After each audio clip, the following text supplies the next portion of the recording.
Hi, welcome to another episode of the Black Guy Who Tips podcast. I'm your host, Rod, joined as always by my co-host, Karen. and we're live on a Saturday morning ready to do feedback. This is the episode you've all been waiting for, where we talk about what you had to say throughout the week, about what we had to say throughout the week. We find out, what your opinions are, what guests you like. You email, your voicemail, you leave comments on our website, you leave comments on the YouTube. We're going to cover them all. The official weapon of the show is phone chair, and the unofficial sport, bullet ball, and bullet ball extreme. Of course, we have to start with the people that took the time out to give us money, which you can do by going to theblackguywhotips.com. Looking on the right-hand side of the website, it says, hey, support the show. You can support one time, recurring, any amount, doesn't matter. We give you a shout out, and that's what we're about to do.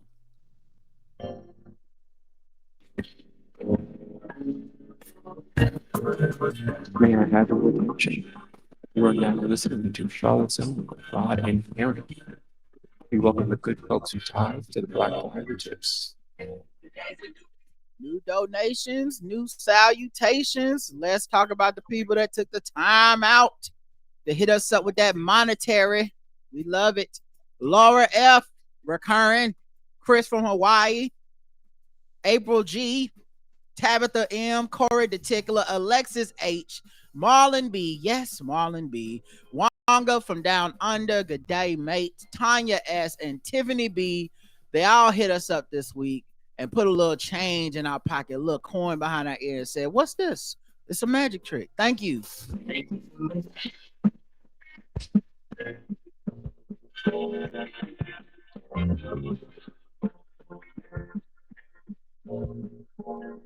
All right, and we got some new 5-star reviews. Got two new ones. Yeah, I like that. The first one is from Joy FL Duchess 16, who says, simply the best. Don't know how I found y'all, but I'm glad I did. I love all your segments. My favorite segments are the show recaps, political opinions, and fucking with black people. Long barbershop version intro.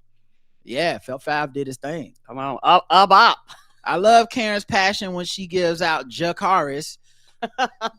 Thank you, Ryder Karen, for being you and sharing it with us. Signed future premium member, Joy. Okay. Come on through, future premium member. Speaking behind the paywall. Speaking into existence.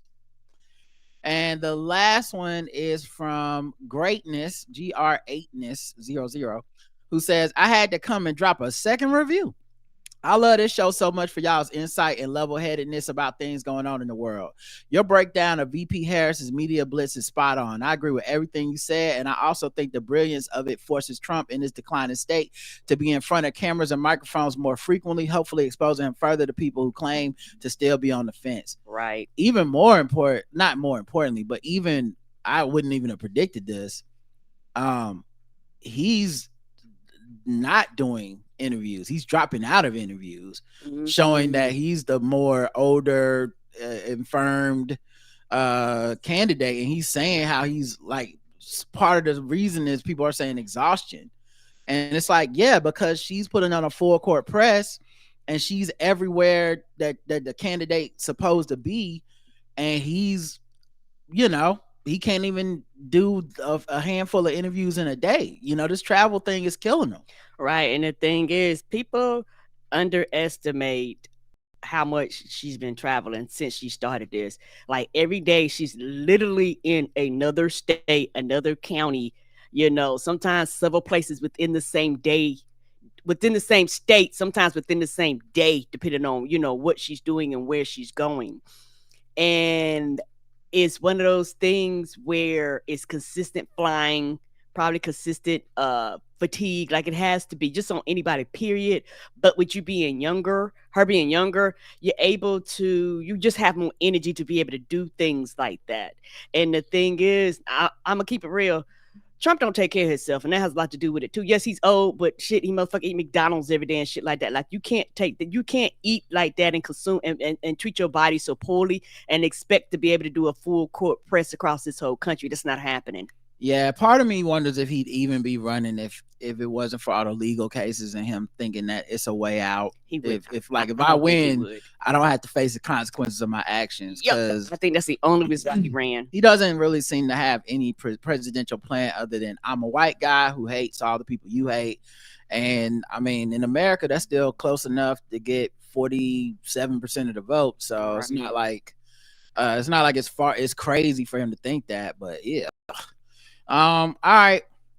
Let's get into the comments on our episodes. Episode 2993 was Apia Appreciation. That was the title. We had 12 comments. Let's see. Sean says, love the show art. The show art was a Bitmoji, I believe, of me and Karen breakdancing. Apia says, okay, I'm officially coming back. Just that you know, it was not an act that I wanted to leave. I didn't think it was an act. I'm aware that the podcast is a mostly black space and I'm a guest here. I'm a guest who wants to behave, be respectful, and help other guests to have a good time. And I was afraid I somehow behaved in a way that was not like that because of some blind spots in my mind. Now I'm really overwhelmed with all the love I got. What a ride. I see it as my duty to continue. Take this, angry lady. I have a mandate now. And I even send you some love. I wish you the feeling of support I got here to see how good it feels. And as a bonus, I give you the second Black Dorothea story.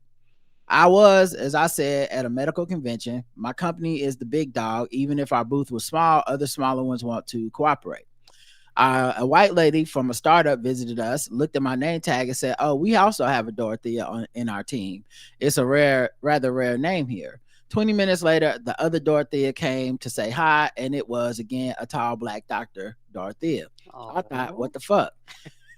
I need to tell it on the Blackout Tips ASAP. Oh, wait, she was very sweet, and we talked, and she added me on LinkedIn. I noticed we went to the same university. The next day, she came by again and said, meeting you yesterday was the highlight of my day. You are so funny, cool, something else. Aww. I joked, thanks, I hear this constantly, ha. And she said, in your case, I believe it. What the fuck again? Did someone of you send her, but how? And the name? They probably did. I think it's just the Blackout Tips is big with Dorotheas. I think if you number one in the market, search all the Dorotheas and you do a survey of them and say, what's the number one podcast amongst all the Dorotheas in the world? We got to be top 5. Come on, top 5 and not number 5. Mm-hmm. Aaron says, Apia, I have only ever found your feedback to be charming and funny. Glad you're sticking around. Apia says, she also said, oh, same university. We could have met before. Oh, you sweet, sweet Dr. Dorothea. I'm 10 years older than you, but I'm sure we could if you visit the local university with your high school maybe, or something else to see last Gen X's generation study. Yeah. I'm glad that you didn't, I'm never going to tell somebody to stay a place where they don't feel comfortable. Right. I don't, that's not my thing, but we personally have no issue. We didn't say get the fuck out. We didn't have a problem. We're not being annoyed. And honestly, we're the host of the shows. I hope that counts for something. I hope we get a vote. Like I said, people don't universally like me and Karen, and they listen to the show. So I don't know what to tell you. Just some motherfuckers is just, they don't fuck with you, and it's not much you can do. And I'm okay with that. I take my happy country talking ass on about my business, and you got it. Yeah, we don't. It's not like we tell people, yeah,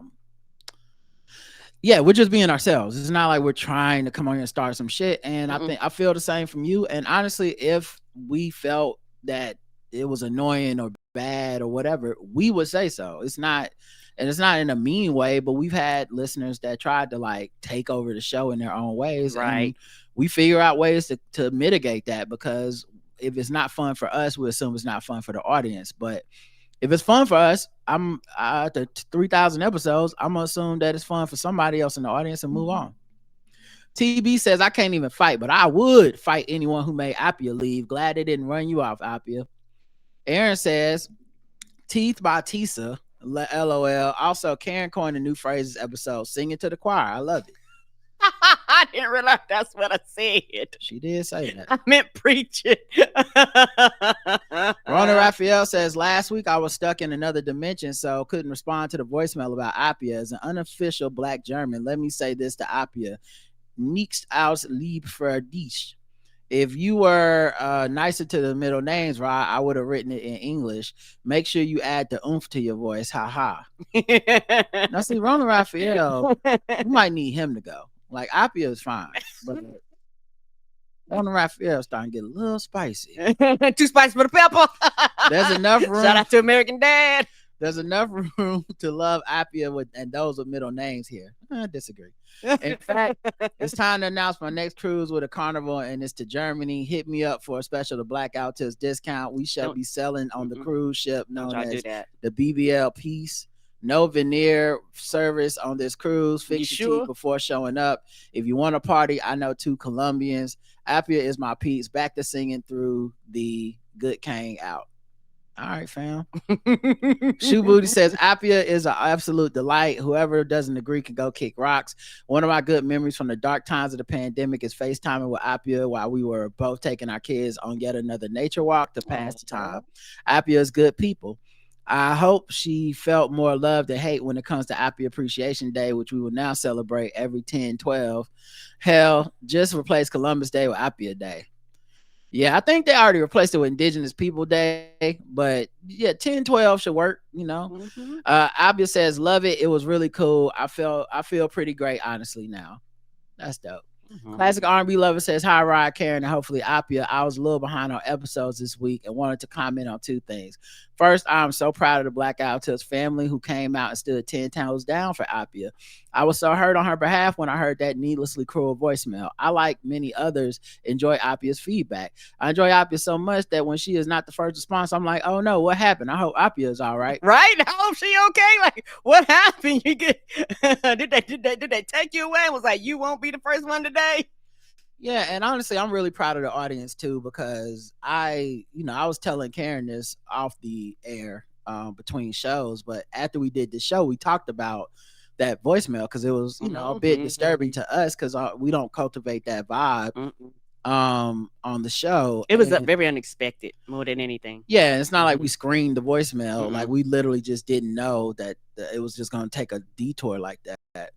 But I told her, and this was like Saturday or whatever. So a week ago, or 2 weeks ago, I guess at this point. But I was like, I think the audience will step up and be like, nah, we fuck with Apia, And I was, I felt affirmed by the fact that people did. I think there's a difference. We're not, because I wanted to draw a fine line. Like, I'm not trying to turn this into a space where like there's some level of protection around a white person for being white and listening to our show. I don't think it's any big whoop for someone to be white and listen to our show. We're a pretty popular show. We got people of all kinds of denominations that listen to our show. We do. So and I don't want to turn this into like a y'all leave Missy Ann alone, because I hate that vibe. And it makes it feel dismissive of the black people that listen to the show when you do stuff like that. I've heard other podcasts do that.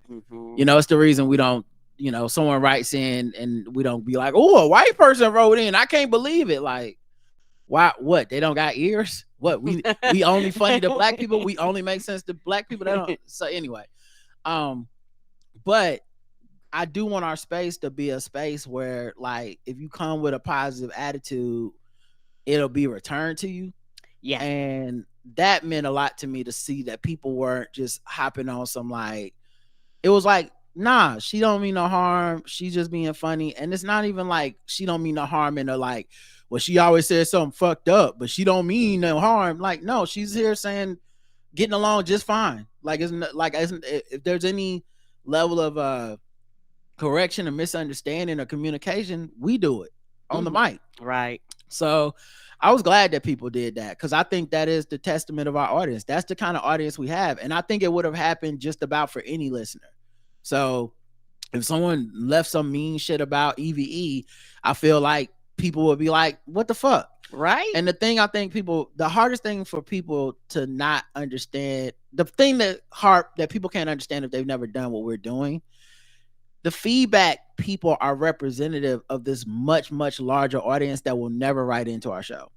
Yes. So when they don't understand something, when they write a joke, when they want us to revisit a topic, whatever it is, they represent some other people out there who also think the same thing, but maybe a little too intimidated to write in, maybe too busy, Right. whatever. And if without them, this would not be an episode. There's so many podcasts in this world who can't do a feedback show because Right. no one gives a fuck what they're talking about. No one taps in. No one wants to say anything to them. They haven't fostered an environment that will make it comfortable for people to write in and contribute. We're one of the few shows that can really do this on a consistent basis and have a long ass show every Saturday with people just saying, hey, I just want to check in. And Apia is a big part of that at this moment. And so, I think the absence would be felt beyond just like she made one comment I didn't like. Well, she also made a bunch of other comments that people do like. So what are we doing? Right. And also the thing is, and you do bring up a big thing. As somebody who listens to a lot of different shows, a lot of shows don't read feedback, don't comment on feedback, even though they get feedback. We actually, I remember when we first started, the feedback used to be a part of a regular show, but then it got so big that we actually decided to separate it out, and it went from maybe a 20 to 30-minute show to sometimes we fuck around have a 4-hour feedback show because y'all have so much to say, and we're commenting on what y'all saying, and it's very I guess it's very important to me to know that, we're doing this and there are people out there that really enjoy what we do. And we will continue to do this as long as we can. Second, congrats to Karen on purchasing Ta-Nehisi Coates' audiobook. I know how hard it can be to branch out of your particular favorite genre, so to hear how much Karen is enjoying the message made me smile. My long drive to and from work means that I spend my mornings listening to audiobooks. I listen to Karen Hunter on the way home. So Karen, yes, it is a form of reading. It is just non-traditional. So don't put yourself down for it. If you had a vision problem or arthritis, you would not diminish how you became exposed to an author's work. I have the Audible plan where I get 24 credits a year, both other perks that often end up with me getting additional credits because I love books that much. Reading and exposure starts somewhere and it always has merit. As for listeners who commented that they leave their credits for the longer books, I get it. I tend to make exceptions for Black authors because we know how they do us. We always need 3 times the pre-sales and first week sales for our book to be deemed worthy of production. EV says, Rod, why are you surprised that I like Apia? She's awesome. Well, it's just that there's so many other awesome people you hate, So I didn't know. I mean, you hate Henry to this day. You wouldn't even let him redeem himself. How you do. They were like, nope. Honestly, there are a handful of listeners whose feedback I enjoy, like Miss Smart, Brooklyn Shoe Babe, Leonard Brothers, Prof Corey, and Ronan Raphael. There are more, but I'm forgetful. But honestly, the fact that you have so many thoughtful listeners with great feedback is a reflection of the show. The Manosphere podcast attract trash opinions because they're trash, but the Blackout Tips is top tier with top tier listeners. Thank you, EVE. And I assume that goes for the host as well, regardless of the Arby's slander. And back and forth. Miss 1KO says, I'm late, but I also saw the title and thought, oh no, what happened to Apia? I'm glad she's okay. And I echo the love for her commentary. I too am tired of behalf of Rod with people policing his face in real time. LOL. They want to make you the mean husband for some reason. We love the authenticity of it, right? I don't get it. They act like you the Wicked Witch of the West. What's happening? They think I'm Mr. from Color Purple. Like, what do y'all think is happening in this house? But am I in the background looking at him until you do right by me? No, me being Mr., not you. Oh, yeah. I'm sorry. Yes, my bad. Yeah, they think I'm fucking abusive or something. Oh, it's crazy. Look at your face. What are you doing? Like, calm down, everybody. Stop writing that bullshit. We got comments on YouTube. Earl, ironically, his comment is about this. Please stop explaining yourself. True fans of the show know I love future-lated comments. So I guess he's saying Apia, he loves Apia's comments and maybe me to stop explaining the whole thing with my face and all this shit. Yeah, I mean, in this case, I wasn't really explaining it to those fans anymore. I was just trying to use it as a branch to tell Apia, hey, I know what this feels like. I'm the host of the show, and people will do weird shit and right, be coming at me. And you're a person leaving feedback. So obviously it can happen to you too, is my whole point. Right.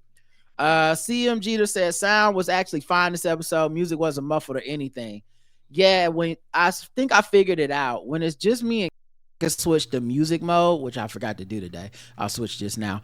But when it's just me and Karen, I can switch to this music mode and it makes the sound and the music and all the instrumentals and stuff play better on YouTube later. But when we have a guest, I can't do it because they'll get an echo. It'll be weird on their end. And I think also sometimes when it's just us, if I try to play like a news article or something from another tab in my browser, I think sometimes then the sound will be weird for the audience who is live. Well, they'll get like a bunch of echoes and stuff. So we're trying to figure it out, but you know, we're doing the best we can. Thank you, CM Jeter, for letting me know, because the person that complained about it never even tapped. They never wrote back to let me know, which is just how fucking people are. Candy says, I was thinking the same thing as the Lanzetta.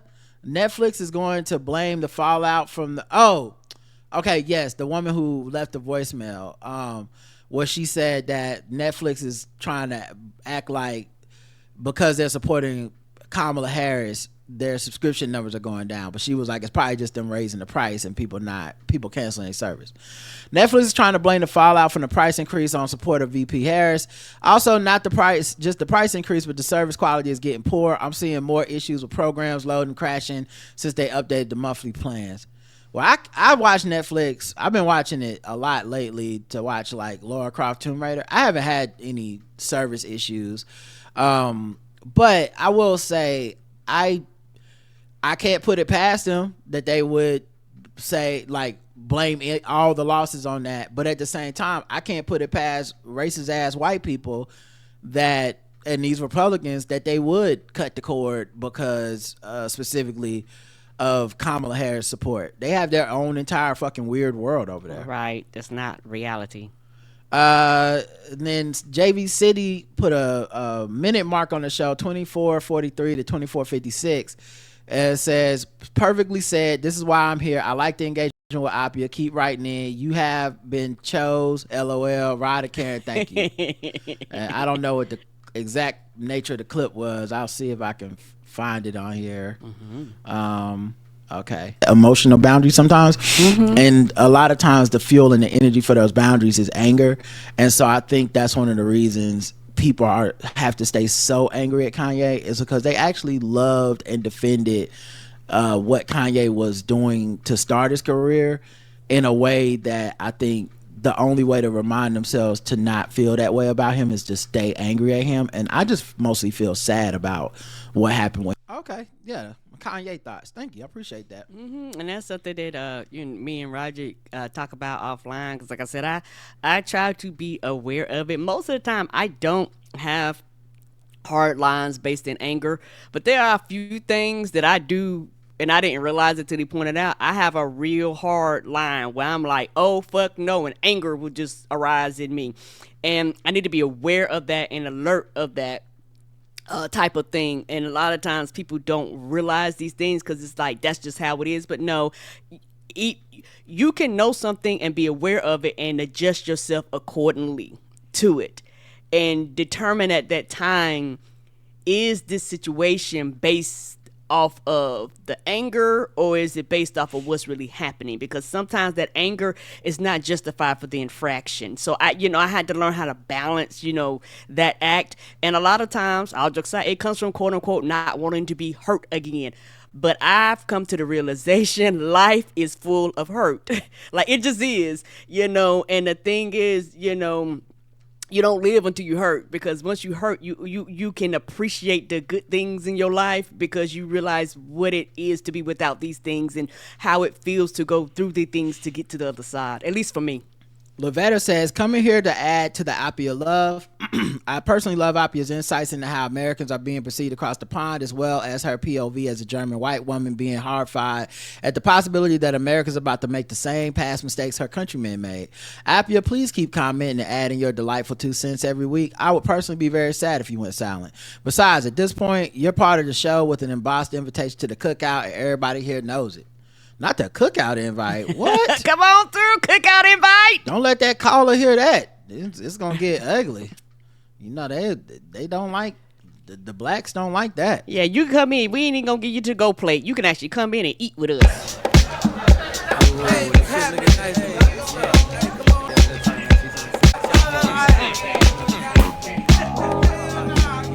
to the cookout.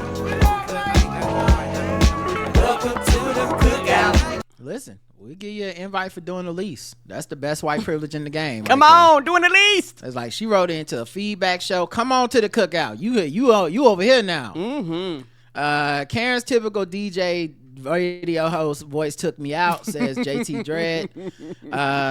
Another user says, LOL, I knew the Apia slander would not stand. For real, I tune in for the thoughtful commentary of you and your listeners, including Apia. Would hate for people to be discouraged from calling in. The community y'all have built is awesome and welcoming. Please keep it up. Yeah, thank you. I'm like I said, I feel solidified and supported by that. I appreciate y'all saying that. Because, me too. It's like it means something to me, because I'm glad that it's a reflection on the audience that we're not one of these spaces. And I think I mean each space is different, but I find the overwrought performative blackness that people have online, where it's like it's almost comical sometimes the way people perform blackness. And I'm not saying there's no black people like this, but it's kind of weird when you run into black people that are like, we don't want no white people listening. We don't want them writing in. We don't want them. Don't you even like, I don't like, I'm not in a different kind of way. I feel like you're giving too much power to them when you do that. Like they're not occupying my every thought. Nope. It's not, I don't need to cultivate a space without them. I don't want to do to them what they did to us or whatever fuck people think that means. I just literally, hey, if you're a chill person, cool vibes, you can come in, read the room and fit in. Some people need to be escorted out. We will do the escorting out. That's it. The audience doesn't have to do anything. So yeah, I'm glad that people said that. Child, I love security. I love the security. Episode 2994, that green envelope, is we had Ray Sani on, our friend and comedian, writer. And we just talked about a lot of different stuff. And y'all left Ray a bunch of comments. Yay! You know? I feel like Ray's kind of family because normally we have a guest, y'all leave like no comments or one they were comment. like, we ain't got nothing to say. It was good. But if y'all leave 8 comments, it's like she's just like the third co-host that day, you know? Brooklyn Shoebabe says, I'm 52 years old. I'm born and raised Brooklynite. I was a commuter college student and a grad student. I'm an NYC through and through, but I've hardly seen or been to the touristy sites because I had such bad asthma as a kid. I wasn't allowed to go on school trips to the tourist attractions. Aww. Over the past 3 years, I've made it a point to go to museums, historical districts, and all the different beaches and the like. I'm now okay with doing things alone. I realize that I've been waiting for friends or lovers to join me and accomplished nothing. Second, adolescence for the win. Love when Ray is on. I love Ellie. You know what? I 100% agree. I used to be like that. I used to be a person that was like, if I wanted to do something, somebody else, quote unquote, had to be with me. I had to go with me. But I got to the point where I say, I'm hungry now. And I'm not waiting on you. Like, I go out to eat by myself with no problem. And the thing is, when you do that, the insecurities from other people, they try to pour it onto you. They act like you need a fucking friend or you're there because you're sad or depressed or going to do it. No, bitch, I just want to eat a goddamn meal alone. You know what I'm saying? Quit projecting on me whatever insecurities that you have about somebody eating alone or going to the movies by themselves alone, which I've done before. Going shopping by themselves. Like, I have done a lot of things kind of by myself, and I'm okay doing this. When we was in New York and Roger was working, child, I was all over the city. I went to the museums. I went all over the place by myself and didn't have a problem doing these things at all, because what I realized, child, waiting on somebody else, you won't get shit done sometimes, depending on what you want to do. And not trying to be funny, sometimes you got the money, other motherfuckers don't. Bitch, I ain't got time for you to waste for you to get your coins together. I want to go now, and my coins is great, so I'm gonna go ahead and have a good time without you. That last part sounded kind of mean. Yeah, bitch, my friend that want to do shit with me, get your coins together. No, for me, I do think doing stuff alone is valuable. I also think a lot of stuff is like micro stuff. Like it's just like Karen said, going out to eat or going. Like I go to the gym, I go by myself. I don't need this to be like a group project or whatever. I go walking a lot of times. I mostly walk by myself at this point. It's fine. And then also revisiting stuff, I think it would have been wasted on you as a kid anyway. So like as a kid, everyone's forced to go on a field trip. You're all rolling your eyes. Everybody pretends like they don't want to be there, like it's not a big deal. It's just a field trip that is part of going to school. But as an adult, when you choose to do those things, that you're going with the full knowledge of an adult and the full appreciation of it. And I think there's a difference. Even if you did go as a kid, maybe revisit some of those places if you as an adult, just to kind of be like, oh yeah, I see what it is. So I feel you on that. And to revise what I said, you make me sound like I'm mean. No, you did sound mean when you ended that. You was like, you get to get your coins together because I will go without you. You definitely sounded mean. It's not me projecting and making it mean. Okay. And I was just making a joke observation. You don't actually need to clean it up, but go ahead. Okay. I said, let me rephrase that. Sometimes when you want to do things that might require like traveling and things like that, sometimes people don't have the money, and I get it. So sometimes you be like, well, I want to go such and people can't afford it for whatever reason. Not knocking them for that, they can't afford it, and so the person that can't afford to go just won't go. And so I'm like, well, you go ahead and go and have a good time. You know what I'm saying? And like, don't wait on them to get their things together. I knew what you were saying the whole time. It was just funny how you said it with so much intensity and the word bitch. Yeah, I didn't want them to be like, well, goddamn, Karen, you calling me poor? I know I wasn't calling you poor, baby. All right. Rona Raphael says we go to the Schomburg Center at least once a year all the way from Brooklyn because there's a black Comic-Con that happens there, and that's my shit. Been taking my kids since she was a baby. Last year I also attended an African film event that someone I had connected with in Algeria informed me about. His movie was playing in the same venue. He couldn't get a visa to attend, unfortunately, so I went in support, although I had seen the film before the screening. It was a documentary about a few Black Panthers who moved to Algeria after America got too hot for them and how they were able to settle and carry on until things fell apart with the then Algerian president. It wasn't a large crowd. It was mad entertaining when the white devil was muttered by a man near me, and I noticed head shaking. When the movie ended, everyone applauded. I told my friend in Algiers the reaction. He was crying in joy that his film resonated with a black audience. Black Panthers of Algeria is the title. It is on YouTube now. A lot of French and Arabic is spoken with English, FYI. Never a dull event in Schomburg. I need to attend more events there. Sean says ebony is a super dense hardwood, sinks in water that is nigh black in color, is possibly the most valuable wood in the world, but is getting close to extinction due to overuse. A famous literary reference is the ebony clock in Edgar Allan Poe's Mask of the Red Death. Apia says, my industry rarely tried the AI thing and turning everything digital. The good news is it's not I guess really tried. Okay, it's not working at all. My job combines science, relationship management, and sales, and the relationship management is about 80% of it. The important scientist, doctor, doesn't want to interact with a machine. They ignore it and demand a human, a person they ideally already know and have good experiences with. Right. Good for my employment. Right, and also, all jokes aside, a lot of times with the AI shit, companies act like human beings don't interact with computers all the time. Most do. And if you could interact with any type of computer, any type of system and shit like that, you know it crashes. It doesn't work all the time. Shit don't do what you want to do. And a lot of times, guess what? You're going to have to teach people. People go, I don't want a fucking learning curve. I got degrees. I barely know how to transfer shit in the portal that I do have, because most humans are lazy. So it's like most people aren't going to do anything that they are not required to do. And so it's easier for them to talk to a person, have that person do all the computer shit for them, whatever they need to do, and they can just stay in their box. So you're trying to force them to do more computer shit. People with AI probably pull out their fucking hair because they like, hey dog, like, why don't you just log in? Why don't you just do this? And people are like, no bitch, come make me. And so for a lot of people, they were like, no more interactions unless I have to.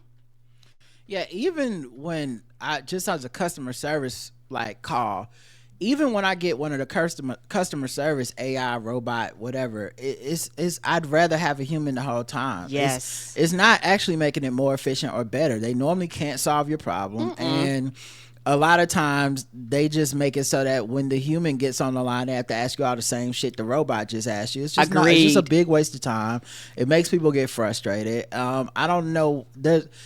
These people in charge, these rich white Silicon Valley dudes and shit that push this AI revolution thing, they just basically want slave labor, and they don't value humans and humanity, and what the average human brings to a situation. And I say Right. that as a person with a pretty low regard of just the general public from years of working with them, but it's still better than the fucking robot. Right. And on top of that, depending on what you do in your job, a lot of people, particularly if you work in like accounts payable, accounts receivable type thing, like APAR, a lot of times, depending on what you do, because everything wants to be automated. So they do B2B, business to business, B2D, business to direct.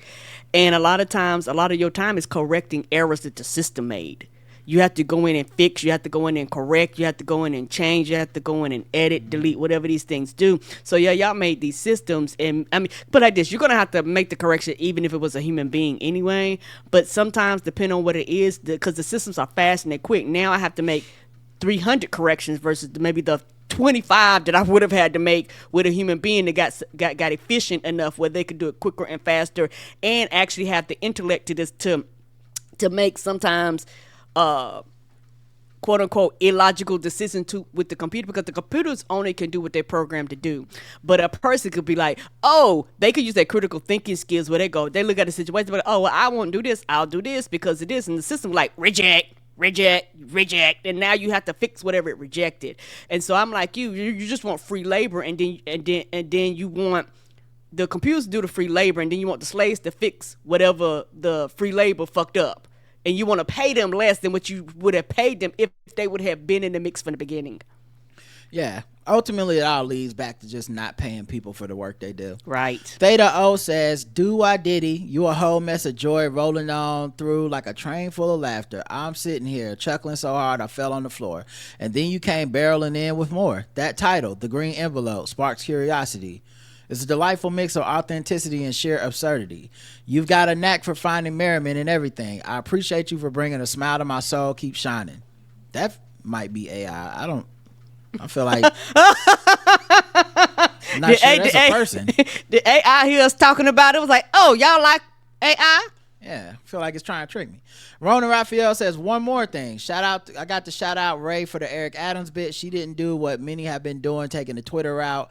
A large chunk of his support is black and Latino. If you listen to FAQ NYC, which I can't recommend enough, local journalists who have been on the scene forever point out the errors big media makes while covering Adams, and how he's smart, and his smart use of that. I guess how he's smart to use that. Plus, they go beyond exposing him. They also show how he can still get a second term.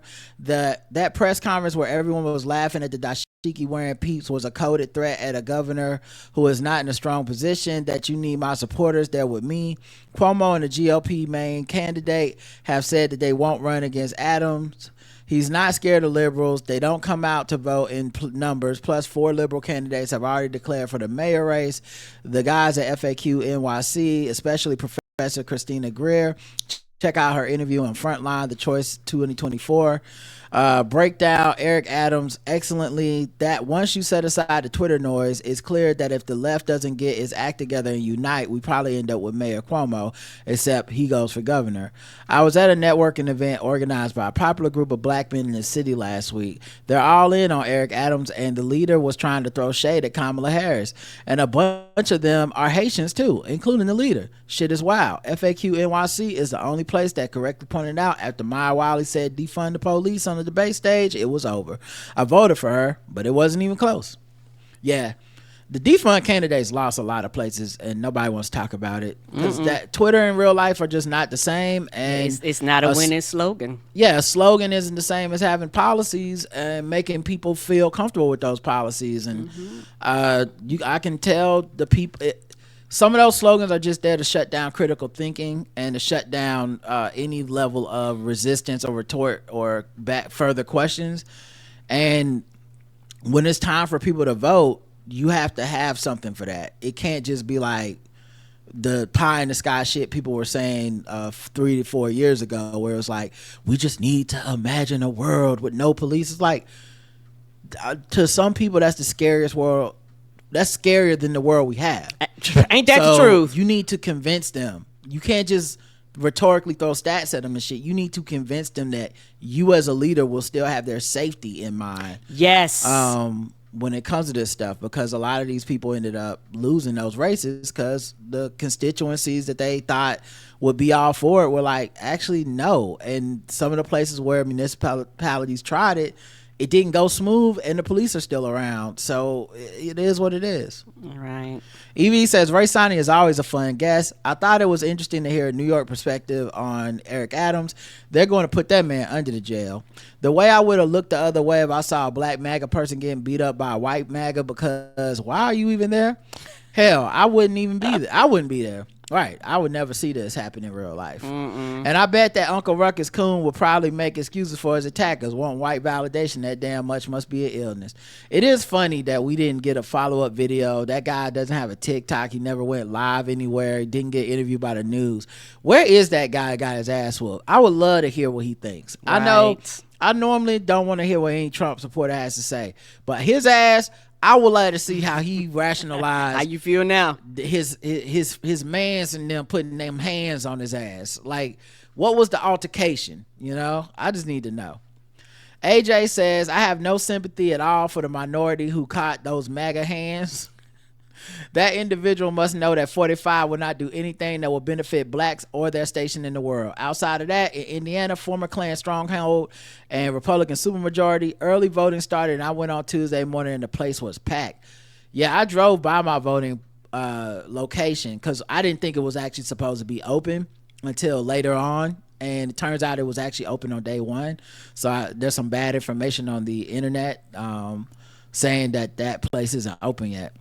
Anyway, I drove by just to see, like, should me and Karen come and vote? Like, I texted Karen, like, hey, our polling place is open. You want to just go ahead and early vote? I was like, and she's like, yeah, let's do it. Yeah. And then I drove by, and when I tell y'all that line was out I haven't seen a line like that since Obama. Like, that line was out the door, down the sidewalk, back to the parking lot. And I was like, and it was like 2:00 on a Thursday or some shit. Like, this was not which this the one that we normally go vote to. Okay. Go vote when we early vote. Okay, so the cars was like down the road or something? I didn't say the cars. The line of people were all the way outside the door, all the way to the parking lot. Oh, that was a long line. Yeah, like, I don't know I see what exactly you're how many saying. people Yeah, it was, I'm but with I'd you. say at least 40, 50 people Because at first glance. Because we normally And walk when we- straight up. Yeah, and just when we go in. there to vote, there's typically not a line at all, especially since we early vote. Right. Normally it'd be me and Roger and the polling people. Now, it could just be it was the first day, but then I saw that a lot of states were reporting record turnout for early vote. So I'm guessing it's just people are that excited, and we'll try to go again sometime during the next week, during the off time, because, you know, we prefer to go when the line is lowered rather than when it's long as hell, and definitely not on the voting day. I very rarely do that. But yeah, it was good to see people out there because early voting typically benefits Democrats. Yes. Let's see. One individual in attendance had a vote early shirt and a top hat in red and blue. In all, it took me 30 minutes to cast my vote because of foot traffic. If this was a Tuesday in Indiana, I can't imagine what it's like in other states. Austin. Yeah, because y'all state is presumably going red and still people were early voting. Yeah. Oh shit, I just realized I didn't read the poll for last episode. Do you attend live sporting events? 60% said yes, 40% said no. Yes, I really enjoy live sporting events. Years ago I went to a hockey game, and it was actually really, really fun. I did not realize how fun it was. Like, not the major league, but like a minor league hockey game up in Fayetteville. And it was really, really fun. And it goes by fast. They actually do brawl, put them in penalty boxes and shit. Because before then, only time I had seen hockey was like on TV. So for me, I was like, what made you specifically go to hockey? because you're talking about live events. Live sporting events. Yes, hockey. Yeah. Yeah. Basketball. Yes. Yeah. And y'all know I like basketball, but I was just thinking something different, you know, outside of my normal routine basketball. I was saying, in addition to basketball, that's what I said. In addition to basketball, I have seen a live hockey game. Yeah, okay. Yeah. I mean, yeah, I like live sporting events. If it's the right vibe. I'm not really a live NFL guy though. Football is hard to watch. I've tried it a couple times. It's just not for me. I maybe I don't love the game that much that I can watch it live. Yeah, I'd rather watch football on TV. Let's see. 5 comments on our YouTube for the same episode. Audio interludes from the previous video is a great improvement. Do that again. Says just saying 3161. I at this point I have no idea which one is right and not. So, but thank you. Thank you. We trying over here. Yeah. Anthony says ebony is a black wood from a tree. Delasia says, so glad you complimented Ray at the end of this. I kept thinking she looked so good. Yeah, she looked great. You know, she was out there glowing. The return of Bay Sonny, says Phil. Agreed. Jason says, damn, that's the ultimate conundrum. If you see a black MAGA getting jumped by MAGA, do you try to help, or is that like a disturbing nature? Those National Geographic folks don't say the antelope from the line. One problem would be if they look like MAGA from a distance, but they're just rocking a Bulls hat. When you said one dude stole 5 cars, I thought that little boy from The Wire had reached his prime. Yeah, dog. I'm not helping. Just gonna tell you right now. If you MAGA and you get beat up by MAGA, I don't see race at that point. Okay, I just see red and white. The poll: did you feel bad for the black Trump supporter being beaten up by MAGA fans? Yes or no? 94% no, which means 6% did feel bad. And yeah, man, I used to be one of those type of people, but I can cut that off now, where I'm just like, listen, I hate to see anybody get beat up, but your ass was out here asking for it. I mean, come on now. You must have got what you wanted. Come on, you jumped in the Lions den, like, damn, the Lions attacked me. Right. You in the Lions den. You shouldn't have been playing around, playing them games. All right, y'all, let's get into some more feedback, but I'm gonna play some music here so that I can put a commercial in later.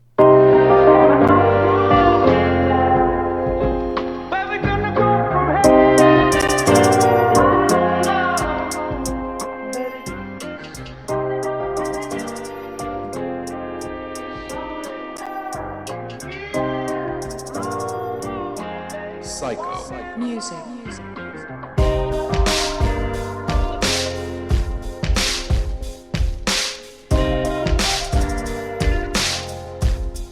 That was called It's Only Us, No More Enemies. I like that one a lot, Psycho Music. All right, let's check out the comments for the next episode. It was episode 2995, The Black Male Agenda. 6 comments. It was a pretty serious episode, not a lot of jokes in it, but I had to get this one off my chest. I've just been seeing a lot of people talking about, you know, everything that was happening with Barack Obama, Kamala Harris, Breakfast Club. I've been meaning to talk about this for a while anyway, and it just felt like as good a time as any. Apia says, last time when Biden stepped down, I went and prayed to the universe for Kamala to have success and being accepted as a candidate by Democrats fast. Because I can't vote in America, I will sit down and pray to the universe again for her to win. Listen up, universe. I've gathered lots of good karma, I think, by helping others mostly, and I'm willing to trade it in here if this is how it works. Please. Rona Raphael says, this episode is just another example why this is the best podcast in the world. As someone who has attended a My Brother's Keeper event in the past, I can testify that Rod was not only right, the program also helped black veterans. That's how I got to participate in 2017. Also, the group that I referenced in the Eric Adams comment leader said something that got my ears standing, but when Rod was reading the Black Male Agenda from Madam VP made sense. He said, I told Kamala Harris campaign that we were tired of how they were talking to us black men when they met with us. Claims that meeting was about 3 weeks ago. There was another comment about P. Diddy and co that made me realize that I got to eat and bounce. So when you got to crypto, I just burst out laughing. Great episode, and thanks again for the breakdown. My eyes on the big picture like K-Dot staring at Drake. No distraction can turn me red, even if the GOP buy all the tickets to my cruise event. No going back. A word. And just make sure you sink the ship if they do that. Only time you give them permission. Cinia said at 5705, Rod said, there are so many coons and so little time. I need that on the t-shirt. I don't know if Teepublic let us put that one out. I don't think they would approve that one. Miami Vice You have to said, put some stars with the O's or something. right. Miami Vice said, hey, Rod and Karen, this is a great episode. You hit it out the park with the comments on many minorities wanting access to whiteness. I think that's where we are right now. Along with people wanting access to benefits that white privilege affords, I think many also covet the power to discriminate against others. I agree. Mm-hmm. Yeah, and this, actually it meant a lot to me, this episode, because I actually had a homie hit me up that my man Sam from Firestarter, and like me and him, we chat back and forth all the time about sometimes deep topics, sometimes just check in with each other. And I listen to their show all the time, and I mean, I truly do mean this. I hold the show in high esteem because a lot of times they sound to me like the same type of dudes I kick it with and grew up around. And I know I've always been a bit of an outlier. It might be why our show is the reason we can have a show and be this popular is because people aren't going to hear opinions like mine everywhere all the time, especially from a black dude. But he hit me up and was like, cause like they say stuff sometimes, and I'll hit them up to be like, hey, I appreciate y'all talking about this. I didn't think about this perspective, right? Or y'all just kind of made me think about something and realize like, oh, okay, I'm kind of in my own little silo here. This is actually more like what people are thinking, whether even if I disagree, like even if me personally is like, I would do better than that, or I think we can do this. A lot of times they just kind of like, this is what people are thinking and this is how they got here, and I appreciate that from them. And so he hit me up after this episode to say like, he really appreciated what I was saying. And that's when I was like, I think I delivered my point in a good way. And that was a lot of talking. There was a lot of me talking about black men, black male perspective and my views on it for a good period of time. And so to have enough people come away with appreciation for this episode, it meant a lot to me. So thank y'all that wrote in about that. And the white privilege thing I was trying to explain at the end is something I've been trying to explain for years, but I think sometimes I was using inflammatory rhetoric that led more to people checking out than checking in. Right. And that's just never my goal. To be the person that gets people to walk away from a table that I'm trying to invite them to get them to think or to at least hear another perspective. So, yeah. As for the coons and the nonsense they spew online, I wouldn't be surprised if it influenced Obama to speak on black men and voting. As you know, these charlatans like to present themselves as the voice of the black community, especially black men. Their videos are shared online and often go viral, which increases their popularity, so now they're taken seriously. I do think that's exactly what happened. I do too. I think that's the only reason. Am I trying to make funny? I think that's one of the reasons why he even felt an obligation to address it. Yeah, and I think the point I'm making is not one of like, this is why I said I'm not really admonishing Obama. I think that there's a bunch of other agendas at play, motherfuckers that hate him for a bunch of different reasons. I'm not one of those people. I'm sorry. I'm a very realistic person. I was talking to a homie that was, kind of down on Kamala and sending me some links about like, well, look at the people that are contributing to her campaign. You don't think that she's gonna like have to owe them favors after she gets elected? And I'm like, I don't know if people think I'm too optimistic, but no, I'm actually much more cynical than anybody than most of the people I know.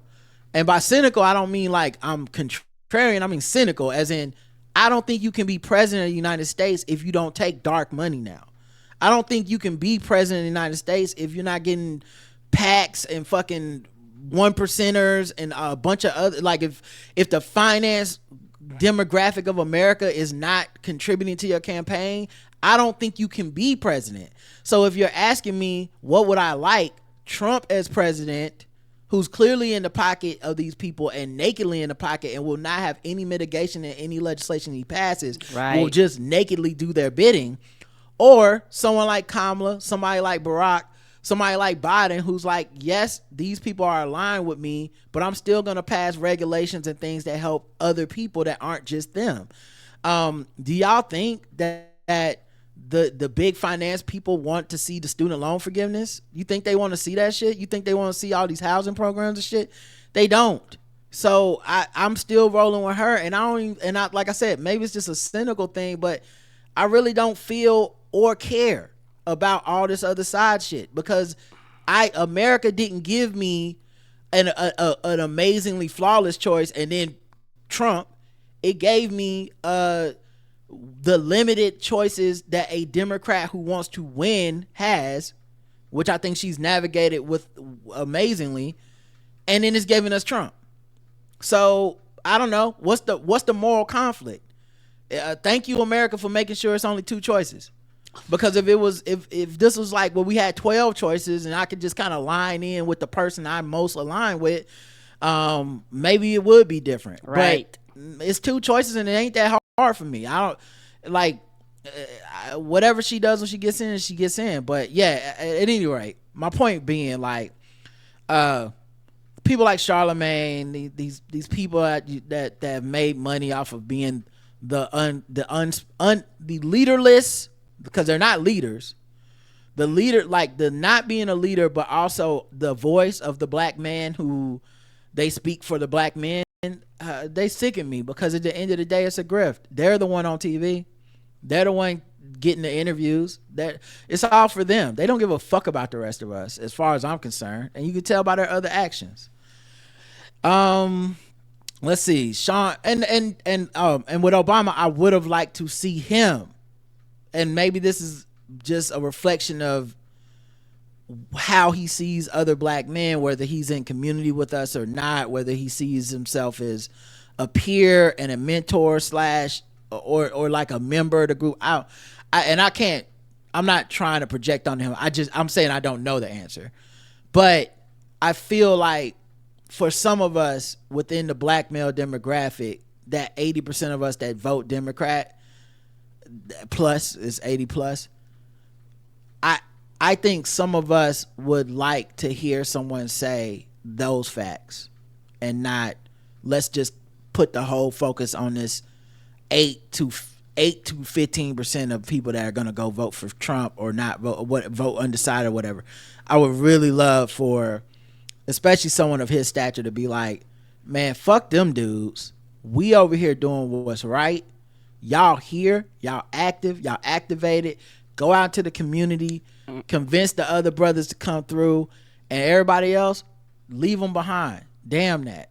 I'd be okay with that message, and I wish somebody would say that in a position of authority and power, rather than to scold black men as if that those ignorant motherfuckers are representing most of us. And they're most not. of y'all that know black men that are gonna vote, most of y'all are talking about Democrats. And so I feel like this, what it made me feel like is sad that Charlemagne won the battle, that everybody was dogpiling on and being like, yup, someone needed to say it, because it's like, oh, okay, so we trust in Charlemagne now.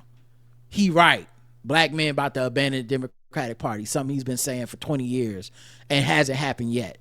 But this gonna be the time. I'm sick of it. Sean says, I already voted for Harris, but one of the reasons I liked her as a candidate in 2000 as a candidate in 2024 is that her plans have layers. Take her housing plan. It actually addresses the issue: property management and investment firms buying up property, inflating practices, and jacking up rents. But the part you hear about is the perceived problem of lack of housing with inflation, getting the Fed to raise interest to address the perceived issue of monetary liquidity, a very small part of the current inflation issue, while also going after price gouging, the primary issue cause of inflation under time. I see the opportunity agenda for black men in a similar vein, but even more levels. Using this opportunity agenda as a backdoor to provide a much needed regulation to the scam industry of cryptocurrency, it will make it much less of a Wild West scam infested gambler's den than that it currently is, and make them actually follow some laws. She's playing 5-dimensional chess with the Republicans while the Republicans are playing. Shout out to J-Lo, go fish. Oh, JL, go fish. EVE says, I get why the Harris campaign came out with a plan specifically for black men, but in my opinion, the loud ones claiming they had an issue with her in the first place were never going to vote for her. Agreed. I agree completely. That's another reason I know why she's doing it. I'm not knocking it. I think it's a very smart strategy. Yeah, you have to. Much in the same way I think her going on Fox News is smart strategy. But it does make me be like, they're just gonna move the goalposts. Those guys are not good faith. No, they're not serious. None of them read that and went, okay, I was misguided. No, all of them just went, well, what about shit? Her daddy white or what? Some dumb shit. I think the loud and ignorant voices are being amplified on social media, especially on Twitter, because it gets clicks and engagement. Yeah, and Elon Musk wants it that way. I didn't listen to Obama's speech, but I think if people use his words as an excuse not to vote for Harris again, they were looking for an excuse. Yeah, and it wasn't the thing about the Obama thing. I thought it was in his speech, and it wasn't. It was kind of some off the cuff remarks to a room full of black men, which to me does mitigate it a small amount, because I'm like, I don't know, it's kind of like an in-house conversation that got seen outside the house. I've seen people online, men and women, say they're waiting for people to come for Obama, mostly those ADOS people and bad faith actors. People have short-term memories and will probably forget about this when the next big news story comes along. Right. I just think there's a certain contingent of motherfuckers that always want to ride on Obama, so they gonna always find, like, whenever he does something like this, here they come. And you just gotta ride it out. That's why I ain't spend any time going back and forth. I muted them motherfuckers. I was like, okay, you about to be crying about this shit all day? Cool. Like, you got the right to cry about it. You got the right to feel how you feel. But I'm gonna be real with you, player. I guess I'm made of a little stronger stuff, because that shit ain't phased me. I was just like, all right then. And when do we vote again? Cool. And also, for not everybody, but for a certain percentage of them, they will never admit it. They are addicted to hating on Obama. And when Obama left office, they fucking didn't know what to do with themselves. Like, I'm not trying to be fun. Like, they was like, what the fuck I do? Who do I pound on? Who do, you know what I mean? Like this, right? I got popular because all I did was tweet about Obama. All I did was post about how ain't shit Obama is, and how I'm the special extra black who doesn't have a problem with criticizing the first black president and shit like this. It was an addiction. It's not the same, but it's the same as Trump.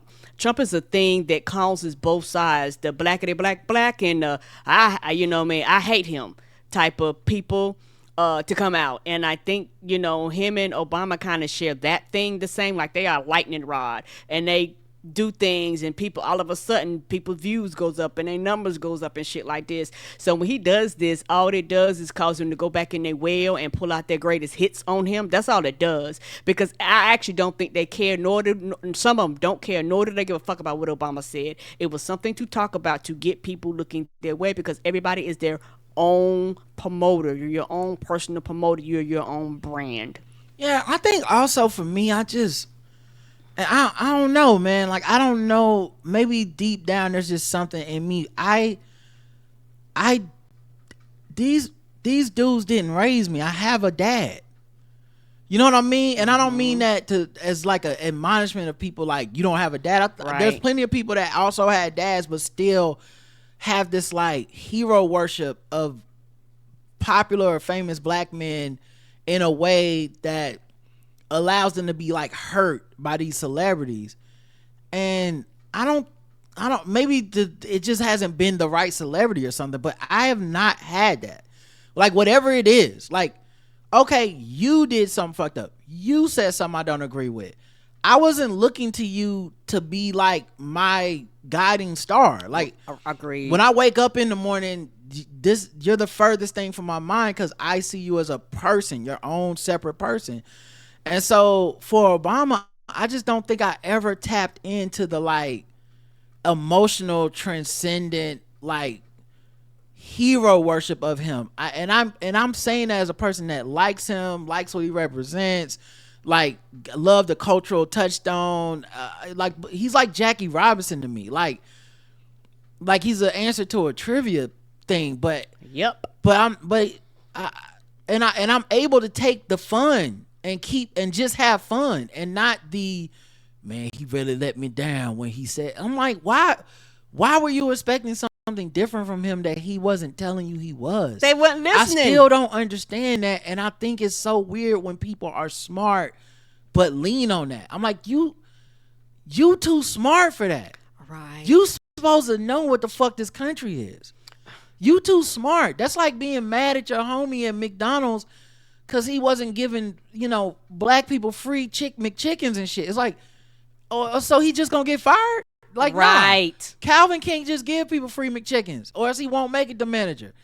They don't even let Calvins that would do that don't make it the manager. They just get fired on their third day and we be like, that nigga was giving away McChickens. That's what we do. So I don't know. I never expected anything from him that he didn't say he would do. Right. So I don't know. And then as far as the campaign finance shit, nigga, you lost that in the courts. So that's I just listened on the media today, and it talked about it was something like, can $1 billion win a presidential campaign or something like that? Whatever. I forget the exact title, but you can go listen to it yourself. But they talk about the dark money thing, and there's always this kind of point they want to make that people try to make, and I think it's a childish point at this point, but it's always like, well, aren't the Democrats hypocrites? Because they said they were against the dark money. They were against corporations contributing unlimited amounts to campaigns.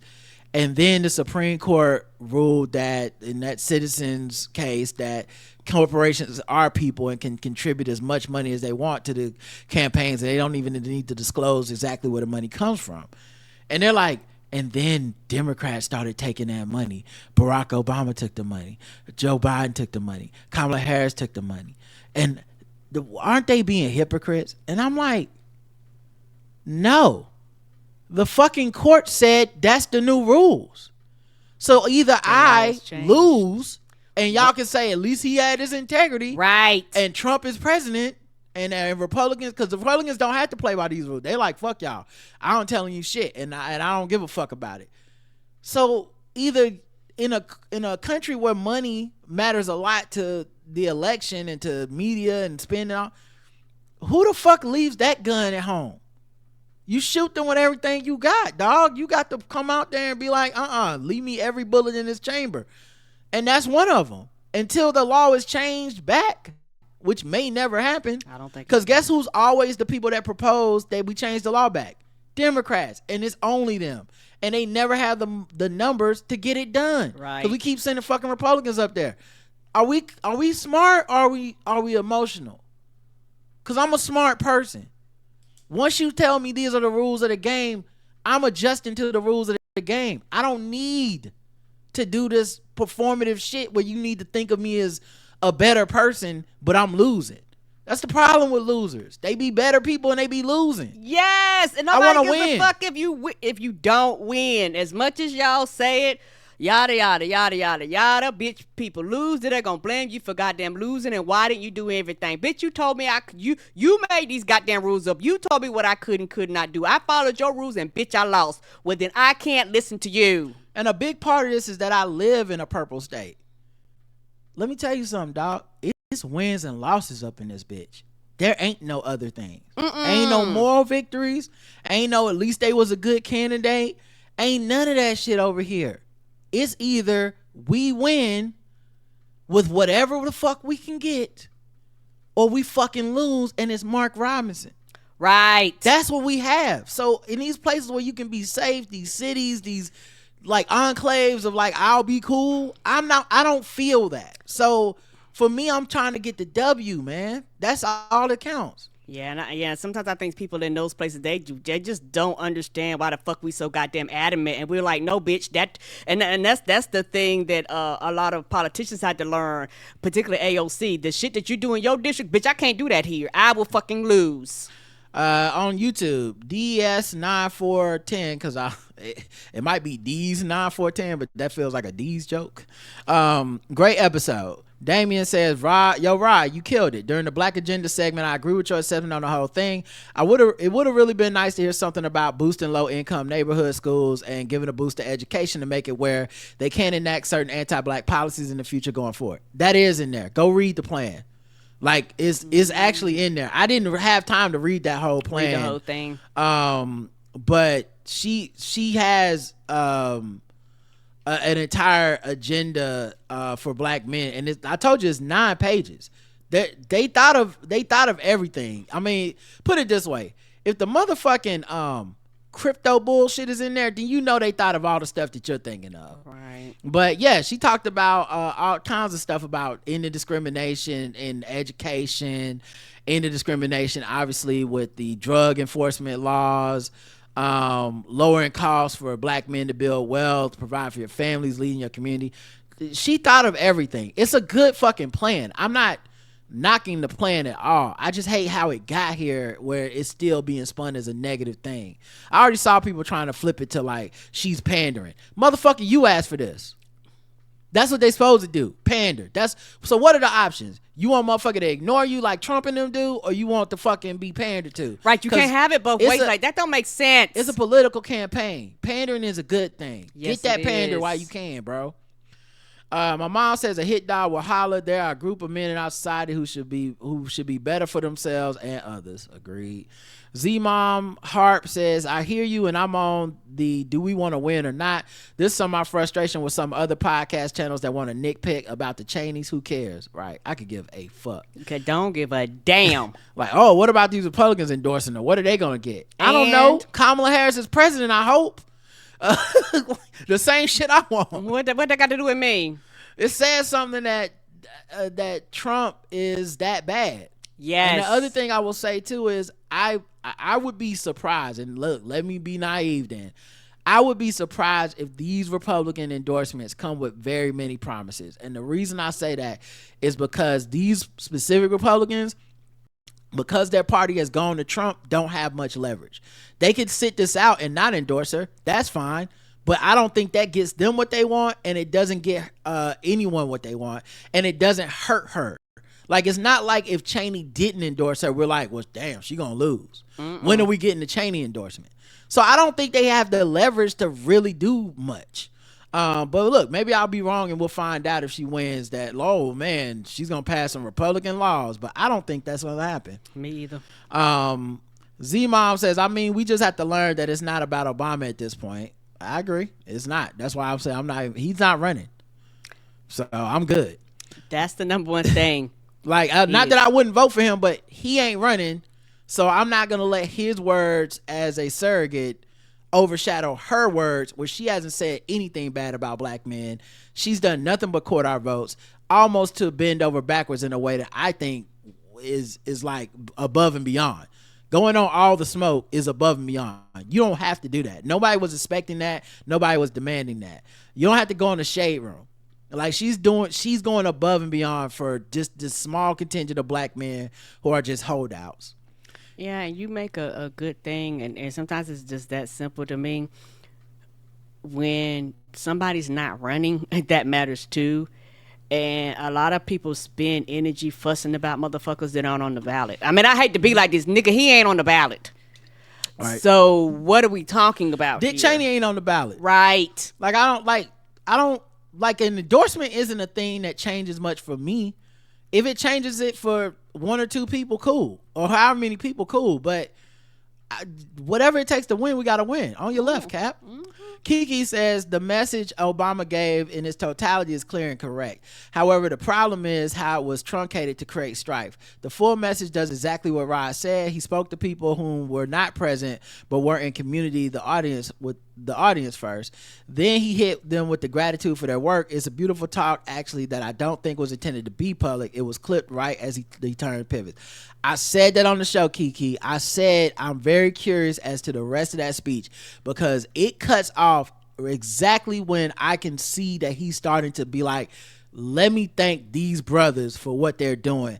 And that is on purpose. Yes. And the thing about confirmation bias, which some I talk about on this show all the time, confirmation bias is not just a Republican thing. It works on everybody. So all my friends who have misgivings about Obama, they ran off with this shit. Like, and I, a person that doesn't have those misgivings, who, while also not being in denial about the like what I think his politics are, I was listening to that and I noticed the cutoff at the end and said, it cut off at a weird time that seems like he was about to start praising the people in that room. and no one sent me a full clip. Of course not. No, people were like, yeah, it sounds like that to me too. But the people that hate him was like, that's enough. That's all he said to me. Fuck him. I think, like I said, Kiki, I'm glad you confirmed that. I would still, if anyone has the full clip, please send it to me. I would like to hear the rest of it, because to me, it would be so disastrous if that was his only message to black men. I doubt and it. it just wouldn't make sense strategically. It's such an on goal. Even still, I feel like the clip I saw, he still probably should have like framed that better, but maybe he did. And it's just who if you truncate some shit, you can make anyone look bad. Donatio says, feels like there's only a call for a black agenda when someone is running. The goal is always so much higher. Things are asked of black candidates that are never asked of others. You never see these demands up with all white candidates. It is exhausting. I agree. Only time I ever seen them demand some shit like this from a white candidate was when they just asked Bernie Sanders about reparations. And what did he say? Hell no. JV City says, I voted early today. Obama be damned. Kamala is 100% the better option, and any candidate not aligned with MAGA. My manager, not black, said verbatim, I don't think she can win because black men are not supporting her. I kindly corrected him. Nobody in my family or my friends are anti-Kamala visibly. I am supporting her. I talked to my family and friends about endorsing her. I never endorsed Obama. I sat out once and we got the orange stain. Obama should have encouraged black men to be more vocal and take up spaces in the MAGA vacuum. Yeah, and like I said, maybe he did, and it just isn't in that clip. Because you got to be suspicious of all these clips you see online, man. You can't trust shit. And I think people be annoyed with me on Twitter because I'll see a video, something too good to be true, and I ask questions. Because it's too good to be true. I'm like, right, it's more to this. It's like, this edited. What is happening here? Like the 30 minutes of Trump dancing to music on stage at that rally, and people were like, he just was down there dancing. And I'm like, that can't be the full story. Right, there got to be more to it than this. Like, he just got on stage, said, play my songs, and started fucking dancing, and y'all was, and he that's it. And then you find out, oh, there were some medical emergencies in the crowd. Basically, he decided to shut the rally down, but not to, like leave or whatever. Like, and so he's playing music as people leave the rally or whatever.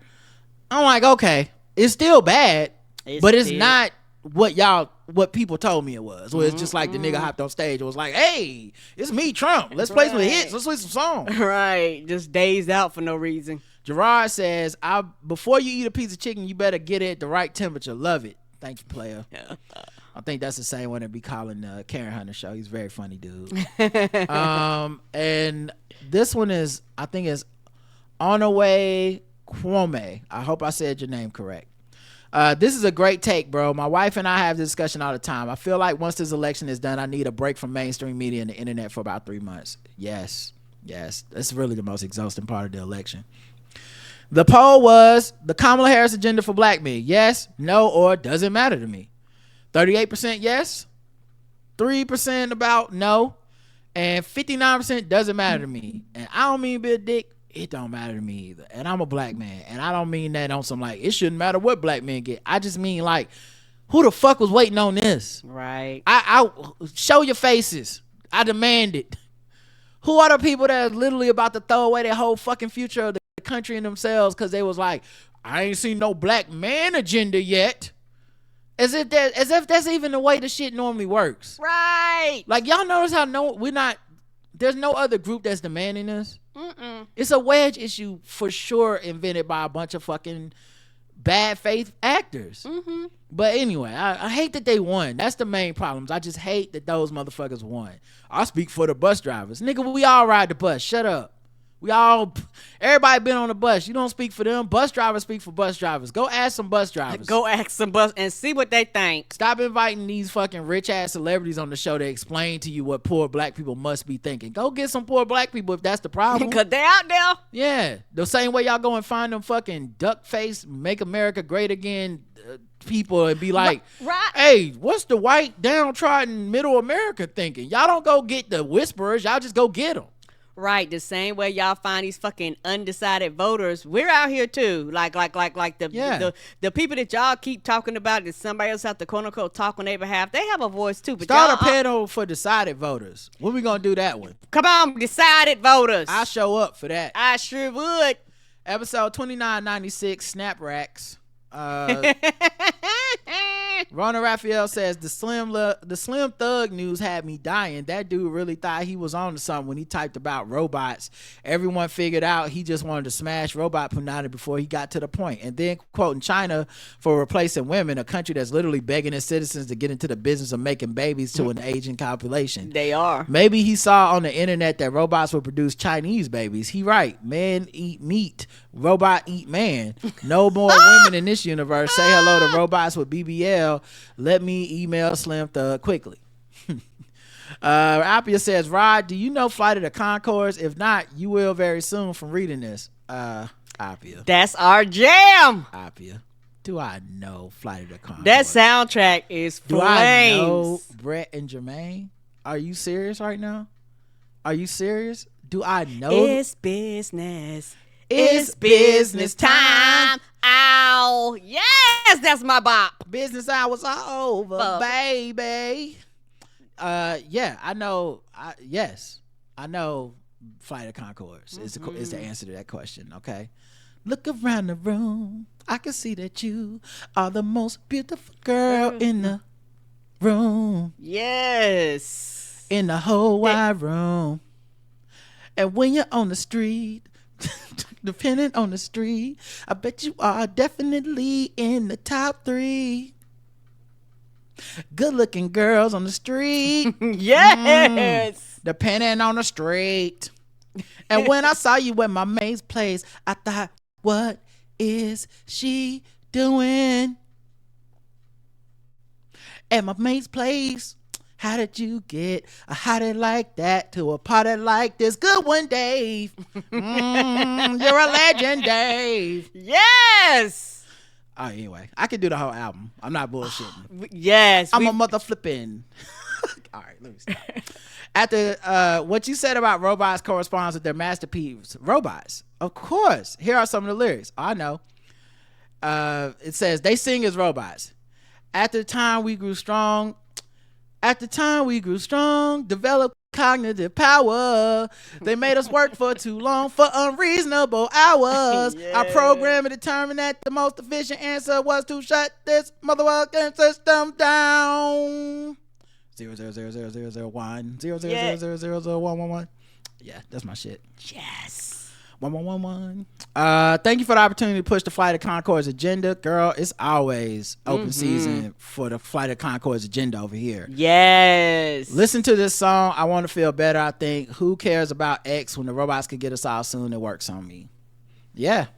We did the robots. We doing the robots wrong. But yeah, anytime we can talk about Flight of Conchords, I'm here for it. Yes.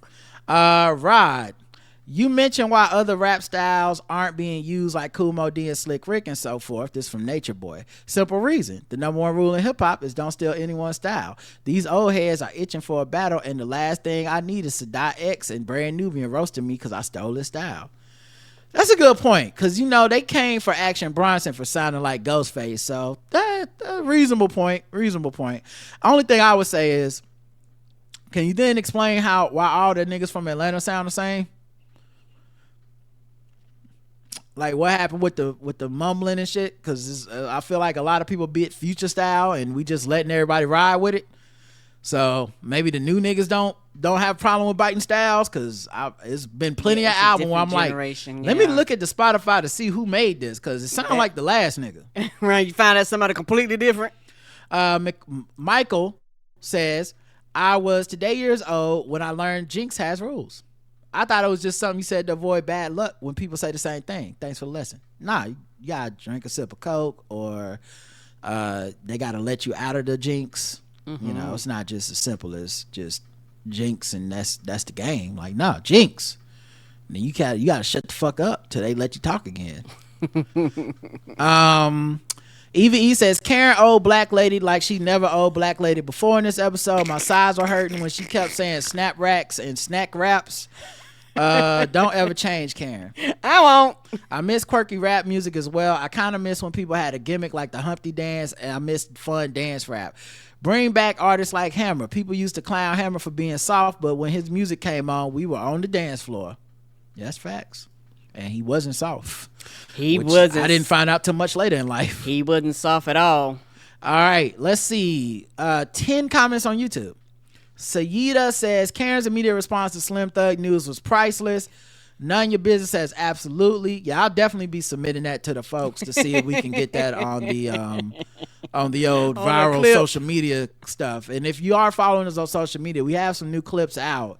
I think one was about the Cowboys, one's about catcalling your woman to keep the romance alive. That was hilarious. Appreciate all y'all sharing them. I'm seeing people quote tweet them, and like I said, it's really helping the show and showing. And if you got Instagram, share it on your stories. Our Instagram, I think, is the Blackout Tips. So just go on there and share it to your stories or reshare it or whatever. Leave comments. We appreciate that. We do. None of your business says the caption is nuts, Rod. Karen, you are appreciated. Joe Smith says you did Karen wrong with the title. What? How? She said it. Joe Smith also says urticaria is hives from an allergy. Trump is a whole disease. Anigual says, I love listening to you both for many reasons, but specifically the election coverage. I always feel so hopeful, excited, and encouraged about Kamala Harris, and I try to stay plugged into the positivity when I operate in my daily life. I'm also listening to the Daily Podcast, and they, along with other mainstream media outlets, will have you think that Trump is a shoo-in. Yes, they will. Like I'll just say, like they really will. Like you have to actually pay attention, because it's one of those things where, like I said, particularly when it was they did it months ago, how they just kept talking about black men turning for Trump, like they hounded on that. And the same thing about Biden until he left office. They hounded on that until that man left. Like, it's certain things that it's because a lot of times these media things, they're about clicks, they're about views. They, like Roger said, they almost mimic social media versus actually doing journalistic integrity sometimes. And so, sometimes they talk about other things outside of that, but particularly when it comes to like American politics, sometimes they like, well, what can we do? What can we do to get people to clicking and listening to these shows, to keep people quote unquote engaged. And so a lot of times those are the things they do. And it could be, for me particularly, sometimes it can be very frustrating because I love the Daily, but there are times where I look at a title and I will just fucking skip it because I was like, oh, no. I do not have time for whatever this bullshit that y'all feel like spouting today. The incentive for it to be a horse race is too strong for most media stuff. It's kind of like what happened with the WNBA coverage. People go, it's like, they're not absolving the media, but I think they're falling victim to it. But a article gets more clicks if Caitlin Clark's name is in the title. Yes. That's just facts. And they're very nakedly, openly doing that. So it'll be like the all WNBA team is named. Now you would think the MVP of the league, Aja Wilson, would be like topic. The headline, or something like that. But it'll be like Caitlin Clark makes all WNBA team. I'm not saying it's not newsworthy. I'm not saying it's not a big deal. But they didn't do that because they were like, it's extremely noteworthy. They did it because if you put her name in the headline, it gets more clicks. It's the same way that when they talk about other players, they'll put her in there. Mm-hmm. And it's like, what are we doing? But it gets more clicks. And I think saying to people, Donald Trump is a shoo-in, here's what Kamala Harris messed up, and leaving the Donald Trump fuck-ups out kind of makes it feel more horse racy. Yes. And, and it's one of those things where when you listen, sometimes the narrative falls heavy one way. And as somebody's listening, I'm like, well, what is the other perspective that y'all always claim that y'all give? I want to listen to that perspective too. I want a whole show dedicated to the person that did not want Biden to leave versus 4 shows of get the fuck out of here, get the fuck out of here, get the fuck out of here, get the fuck out of here. Then all of a sudden he left, and we talking to people and they're like, well, it's gonna be an open convention because that's what y'all want. JV City leaves a heart emoji. Alexi Johnson says Karen's response to Slim Thug comment should go viral. Yep, like I said, definitely will submit it. Gina says I cracked up because I knew exactly what chips Karen was talking about, and I would have called them hip chips, wraps, or something too. I don't know why that name just wouldn't come into my brain at the time, y'all. Jason Jasper says I was listening to audio when the now legendary snack wraps, rap chicks, snap chicks incident occurred. I ran to YouTube. It's even funnier with the visual. I watched it back 11 times. Karen, you are pure comedy, but I don't know if you ever finished your thought. How were they? I've never seen them in the grocery store, but I have some E40 ice cream. They're actually really, really good. I had ranch and sour cream. They were actually really, really good. Are natural bodies back? Yes or no is the poll. 71% say yes. 29% say no. I personally feel like they was never out. Never out of style. Feel like there's room for everything, but you know, I'm not a woman, so I wasn't feeling the pressure, so I could see people feeling that way. But yeah, at least as a person that, you know, finds women attractive, they was always into me. I don't. no matter what decade we were in. Yeah. It was never like, ugh, she don't even got a BBL, but you know, that's just me. All right, y'all, let's get into the to the voicemails.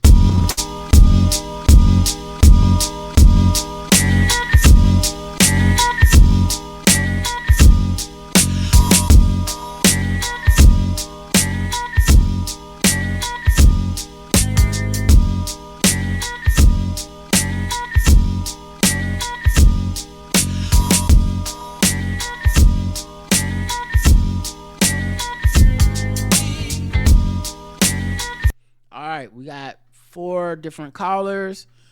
First one is Blue Wave Rider. Hey, Rod, Karen, I know I'm late for today's feedback show, but I just wanted to say, Apia is okay. I've been listening here, and this is the second stray I heard Apia catch back on episode 2989. Folks just have to understand that Rod and Karen are Apia's black friend, so she just likes to call in and make her opinion known. But it's cool, and she cool. Out.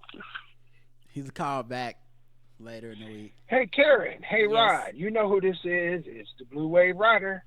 Looking forward to another Blue Wave in November. Let's go. But what I want to talk about is I was going through episode 2992. Yeah, I'm behind.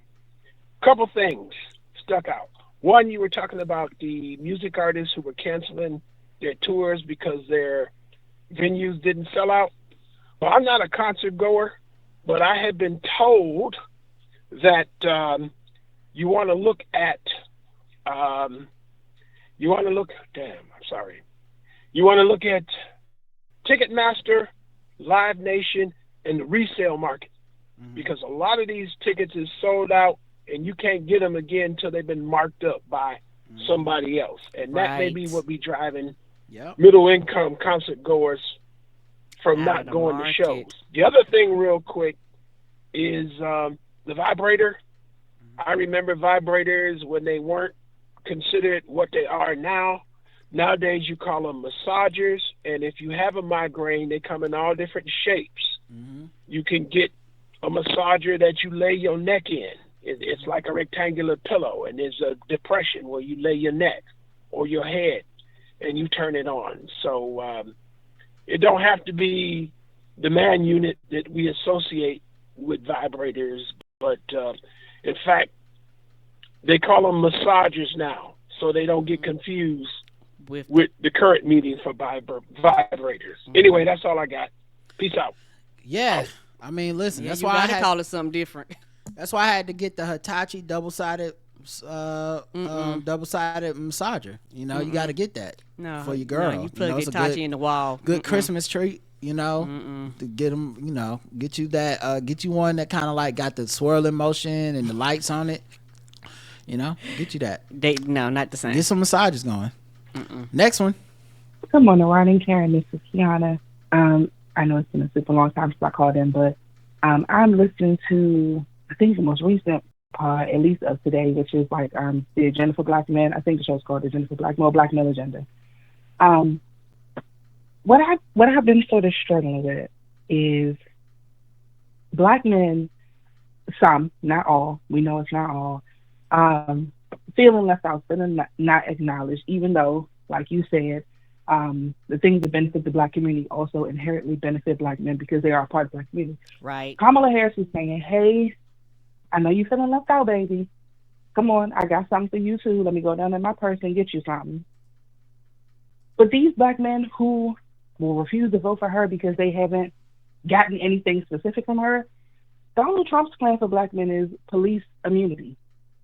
And no, that is also not representative of all black men. All black men don't have negative encounters with the police, but we know that when he says police immunity, he means the niggas. Right. So I'm failing to understand, and I'll never understand it because it don't make no sense, how there is always this double standard and how there are some men who will never see that they perpetuate the double standard. Y'all don't ask anything of Donald Trump, and you want Kamala to rearrange the whole platform that already has things built into it to make you feel seen and special more than black women. It's reparations need to include therapy. Anyway, love y'all. Hope y'all have a good day. Bye. That's a bar. Reparations need to include therapy. I like that. Yeah, Kiana, I agree completely. And honestly, like, they also accept so much stuff from MAGA and Trump at face value with no questioning. They'll say shit like Trump gave us checks, and I have the hardest time not just being like, oh, so you're a fucking idiot. All right, well, I don't have anything else to say to you, because that's like a 101 level lie that we all should know the truth about. Right. So what you've told me is that you will uncritically accept things from Donald Trump with no fact checking, but you won't believe stuff that you can fact check from Democrats, from Kamala Harris, from whoever. You just prefer to stay in that ignorant bubble, and I can't deal with those niggas. Iman. Hey Rod, hey Karen, it's Iman. First off, Ray Sani was an amazing guest. Y'all were so funny and so entertaining, and I enjoyed the conversation. And I felt like I was like getting the hot tea on entertainment and politics and everything. It was just so good.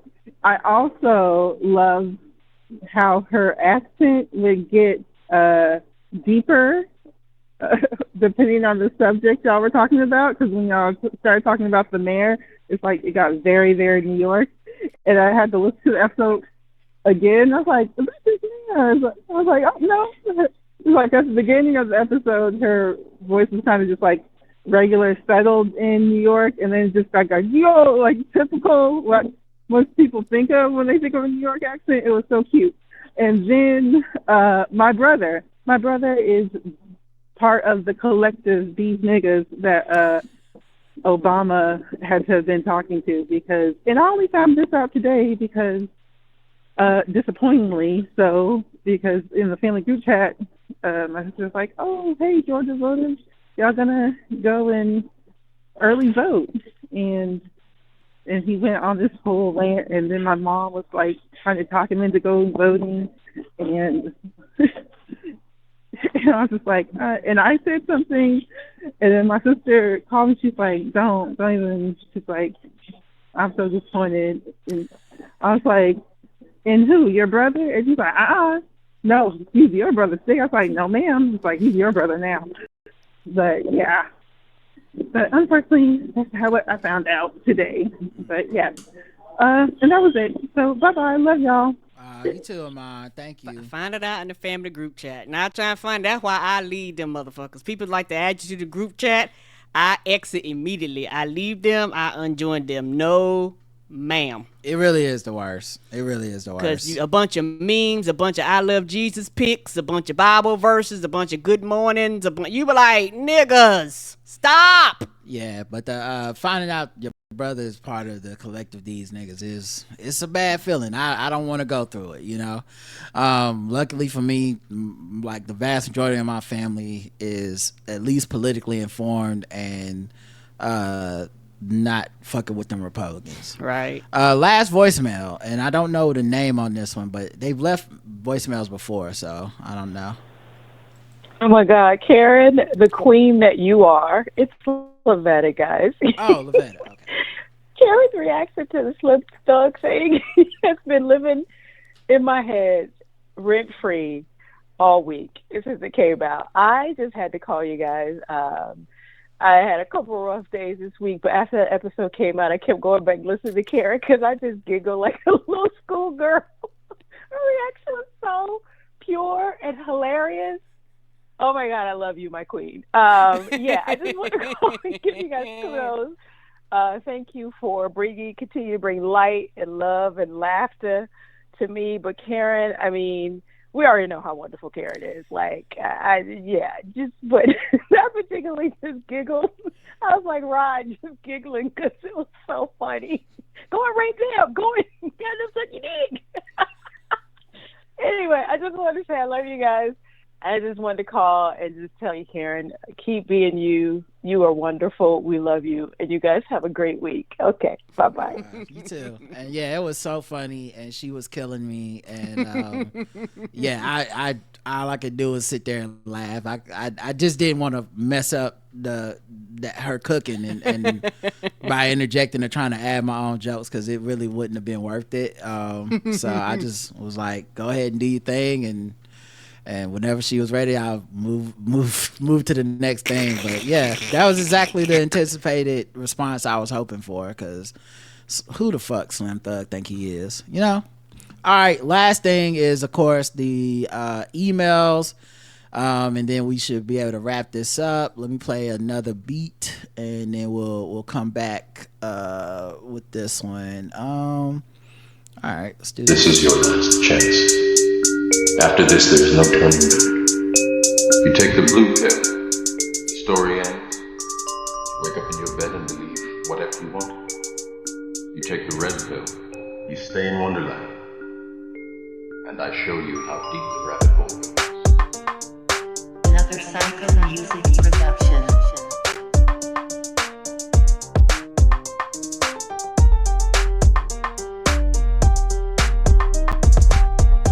I like that one too. I think it's called Red or Blue Pill. All right, so got feedback, emails.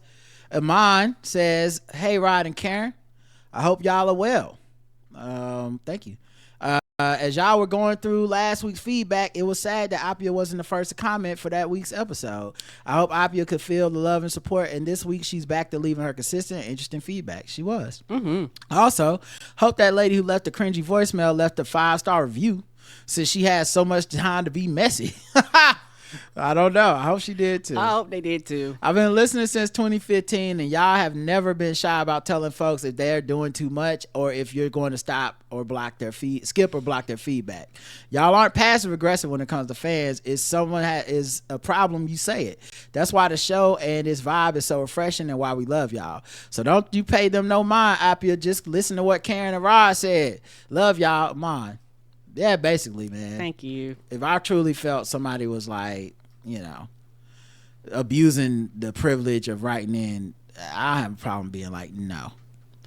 Episode 2993, Apia Appreciation. Kiana says, "Hey y'all, been a minute since I wrote in. I'm at the part of the show y'all talk about people's comments about you when Karen does banter, and the first thing I thought of is hearing you go off on people more than once about leaving feedback to say that you should not let Karen talk so much, as if she's not half the show." I remember that shit too. It was like, these motherfuckers, I don't know what trauma they went through, but their projection on us it says a lot. Yes, more about them than us. Yes, I know y'all are called the Blackout Tips, but it's really the Rod and Karen shows. You said as much. After 7,000 episodes, who don't know that? People are mad weird about stuff that ain't even a problem. Karen would absolutely let you know if she felt like she needed more from you in response to what she was saying.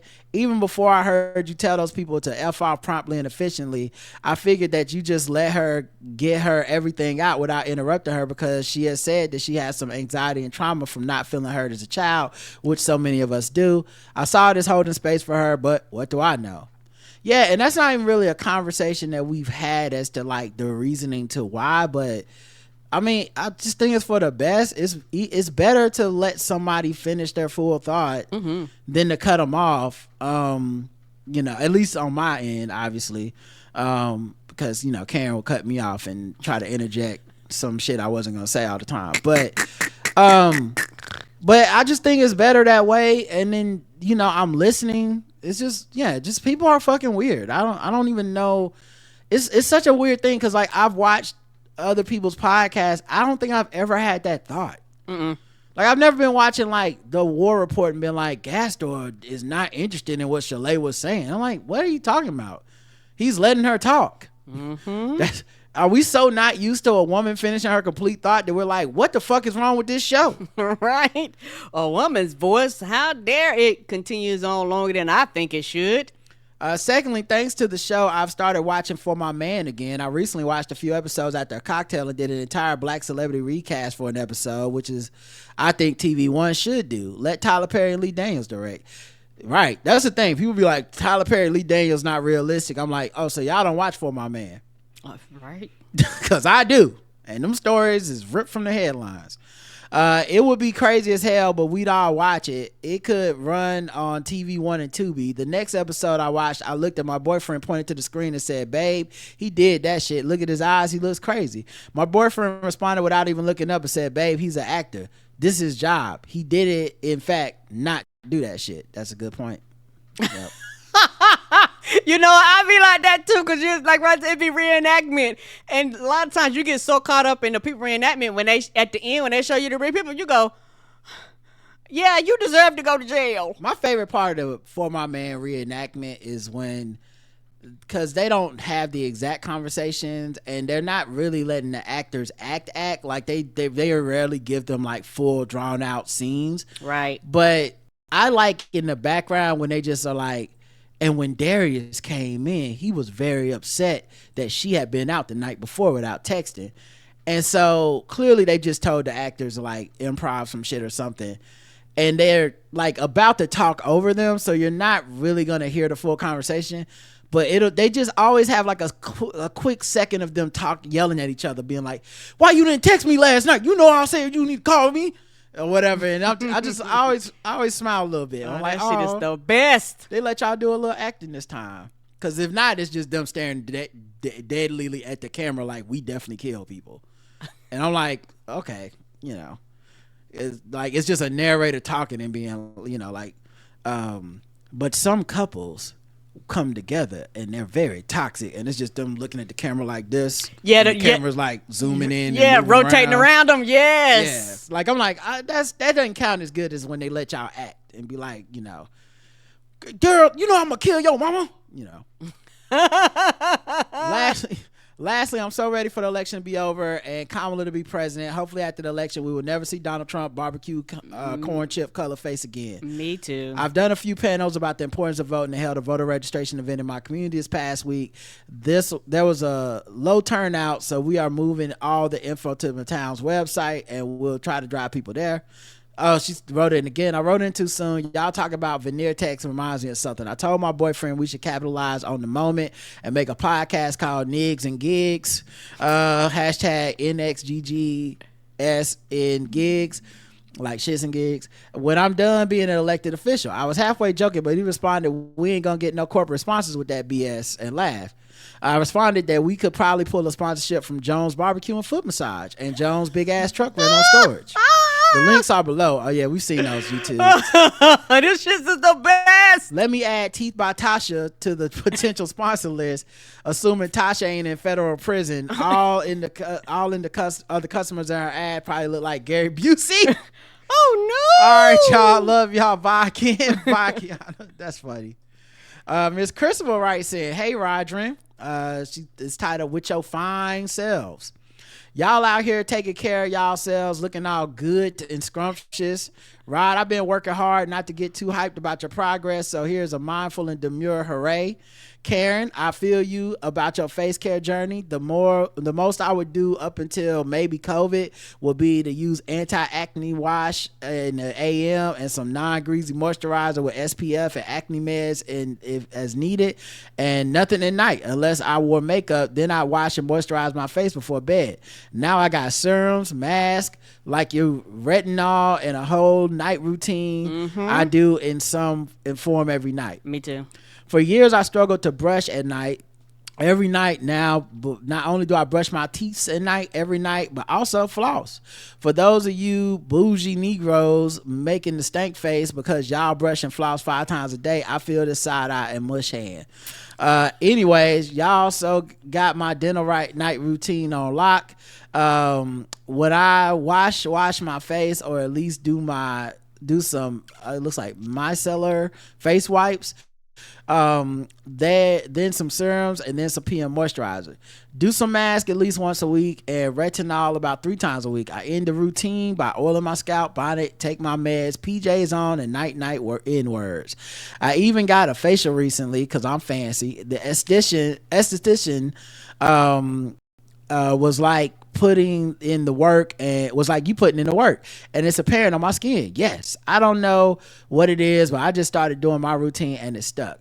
Look at us, Karen, getting our girly-ish girl on with our skincare routines. Hashtag up top. Real talk, I may be scared of my black cracking, so maybe in an effort to not let the race down, I'm like, yeah, let me take care of my skin. Is that anxiety? The world may never know. Hugs and kisses, Miss Crucible. I get you on that. I feel you on that. When I had a facial, it was enjoyable. I'm trying to think, and I was thinking about where you could go with like a partner, because I want to go with your mom to get a facial. So I'm trying to find like where you could almost like a double book a facial type of thing to get one done, because it is very, very enjoyable. And the thing is, because like the way your skin is, just naturally is gonna have like, I don't want to say dirt, but like your skin peels and things like other parts of your body. So, because a lot of people do your face, because a lot of people scrub like their bodies and stuff, but they might skip their face. But yeah, you have to do your face too, get all the dead skin cells. That's what I meant, dead skin cells off your face and things like that too. So it has been an adventure learning about the different types of things and stuff like that, and learning what I need for my skin, what I don't need for my skin, what's a waste of money, and things like that. So it has been an adventure. Banter about books. This is from Detroit retiree Sims. Hey, Rod and Karen, I haven't written in for a while. I thought I would take the opportunity to share some banter today. Both you and Karen have always discussed things you are reading, from self-help books to graphic novels. You also mentioned that one of your main resources for reading is Audible. I used Audible for a while until I discovered there's another online resource that will give you almost as much material, both ebooks and audiobooks, as Audible, and it's free. During the pandemic, I read a local article in the Detroit Free Press about being able to get a digital library card. I went online and applied, and soon I received it via email. Our local library in Detroit is like most library systems. They subscribe to a third party that provides library content via apps. The two primary apps that I use in the library system is Libby and Hoopla, which are available in the App Store for both Android and iPhone. Yeah, my mom uses those. She's told me about them too. Once you get your library card, regardless if it's digital or an actual physical library card, you can put in your library card information and your PIN number, and you will discover that through these apps, a vast amount of content, both audiobooks, ebooks, magazines, etc. Everything is pretty current. Furthermore, you can use both of these apps simultaneously to check out books. I find that Hoopla has much more available, including movies and music, etc. However, Libby has a lot of current books available. For example, after listening to your podcast when Karen was reading The Message by Ta-Nehisi Coates, and you had played this contentious interview with the CBS reporter, I wanted to read that book. It was not on Hoopla, but when I went out to Libby, both the ebook and audiobook were available. I checked out the audiobook, which is only a 5-hour read, and during my daily walks, I was able to finish it in a couple of days. My best friend still has Audible, but he has discovered that since both Libby and Hoopla give around 25 checkouts per month each, you can find most things on these apps while saving up his monthly credit from Audible to get the books which he can't find from the online library system. Recently, our Detroit library system phased out the digital library card, so I had to go in and pick up physical adult library card, which is very simple, of course, no cost. I've always approved mileages that fund our library system. I used to say to myself, I'm doing it for the kids, but now I'm actually reaping those benefits for myself. Hope I have provided you with new information. If you haven't had access to services, please give us a little feedback if you ever tried. Thanks for your time. Thank you. And the more and more I'm thinking about it, talking about the library, you know what? That comes from cities and counties cutting funding and somebody deciding that that wasn't as important. The digital card? Yeah, bring your ass to the library. I think also the people's response to the pandemic. I think a lot of stuff was digital and not in person during the pandemic. That's true. And then now that people are winding down on all that stuff, is they're being like, well, you could come on in. And right. So we can physically even see though you. I don't see any reason why you can't just keep it digital as well. Agreed. Like, why not have that option? Like, a lot of stuff improved during the height of the pandemic because of that. Like, you know, our Hornets tickets are all digital now. Yeah, like you just get an app, you log in, you scan it when you walk in. Like, why would we go back to paper now? It doesn't make sense. But agreed. Yeah. Louis writes in, hello, Karen and Rod. Hope all is well. I love your show. Thanks, y'all, for all your hard work. An aspect of the show I found interesting and incredibly helpful is Rod discussing his natural empathic nature. I'm not an empath, but I know that it is an invaluable skill for navigating life and forming lasting connections with other people. I have worked hard over the last 20 years to develop my empathic muscles. It is still hard. However, I have used a phenomena observed in cognitive psychology as a tool to help me switch how I think about other people's actions. Specifically, actor-observer bias. In short, this decision heuristic, I think that's how you say it. A decision heuristic is a cognitive shortcut that reduces cognitive load from making a decision that can lead to systemic bias. Anyway, this decision heuristic suggests that we observe others' actions. When we observe others' actions, we attribute their behavior to personal characteristics. But when we make a decision, we attribute our behavior to context. I filter my interactions with other people through actor-observer bias. This forces me to try to consider the factors that shape other people's behavior instead of assuming it's all based on personal character. That person is mean or selfish or ignorant. This has been invaluable at work, but more importantly with my friends, extended family, wife, and children. I still slip up, but I've found that talking through this with people that I have a disagreement with often leads to a stronger relationship. I even use actor-observer bias to check how I react to news and social media. I'm sorry for the long message, but I suspect that there are other people like me who have to work to develop their empathy, and I've found this tool useful. Again, thanks y'all for the show. Yeah, the biggest part is talking. And one thing, particularly with social media, and maybe it's just me and maybe my age, when it comes to certain things, motherfuckers just need to talk. Like, I actually need to be able to talk to you, like hear your voice, hear your inflections, hear your tone. Like, sometimes I can see your facial expressions. Like, that shit means something. And a lot of times it lessens misunderstanding, and also it gives you a chance to explain yourself. It gives the other person a chance to explain themselves to you. And also it eliminates a lot of misunderstandings and a lot of things, because words mean things. And so whenever you type something, depending on who's reading it and actually what's going on in their life, what anxiety, what pressures they feel, whatever happening will impact how your words are interpreted. And sometimes it's not that they're doing it out of bad faith. It's just they have other things might be happening and going on in their lives. So when they read it, they might take it in a tone and in a way that it was never meant to be implied. But because I'm reading your words and interpreting your words based off of my reading versus me actually physically talking to you, you know. And the thing about it, when you have a tendency to have a conversation and you talk to people, you're less likely to throw them away, because like you say, guess what? It builds emotional bonds. It builds these connections. It deepens the relationship. And not that you can't have these things online, but there are certain things where, nigga, I need to talk to you, I need to see you, we need to be face to face. To me, those things are very valuable. Like, you can't just toss that shit away and just want every interaction with anybody ever to be online and then wonder why hundreds of people are in the room, it's fucking quiet as shit and everybody looking at their phones. I think for me, it's just like the empathy thing does come natural, so I do think about it a lot less as far as like having to get there to see what other people are doing or why. But I will say this, a great thing is to think, why would you do it? Like don't, like, think about, like, it's not always the measure of the person, but like you said, it's the context of the situation. And so you have to be like, unless you're just gonna assume everybody's just fucking like bananas, evil people just going out and doing evil shit all the time. Sometimes you have to think like, but what would it take for me to be a person like this? Right. And a lot of times it becomes nakedly apparent that it's a lot of circumstantial shit. You know, it's it's the thing I had where I realized the reason that a certain amount of Southern pride heritage people is not really about, at this point, slavery or racism directly. Not that those are the results, for the record. Yes, they are. But it's not directly about that anymore. It's about loving your grandpa and trying to hold him in a place of reverence, even though he clearly was on the side of enslaving black people. Mm-hmm. And so those people had to work in their mind to be like, well, no, his cause is just a lost noble cause, because I can't say he's a racist piece of shit.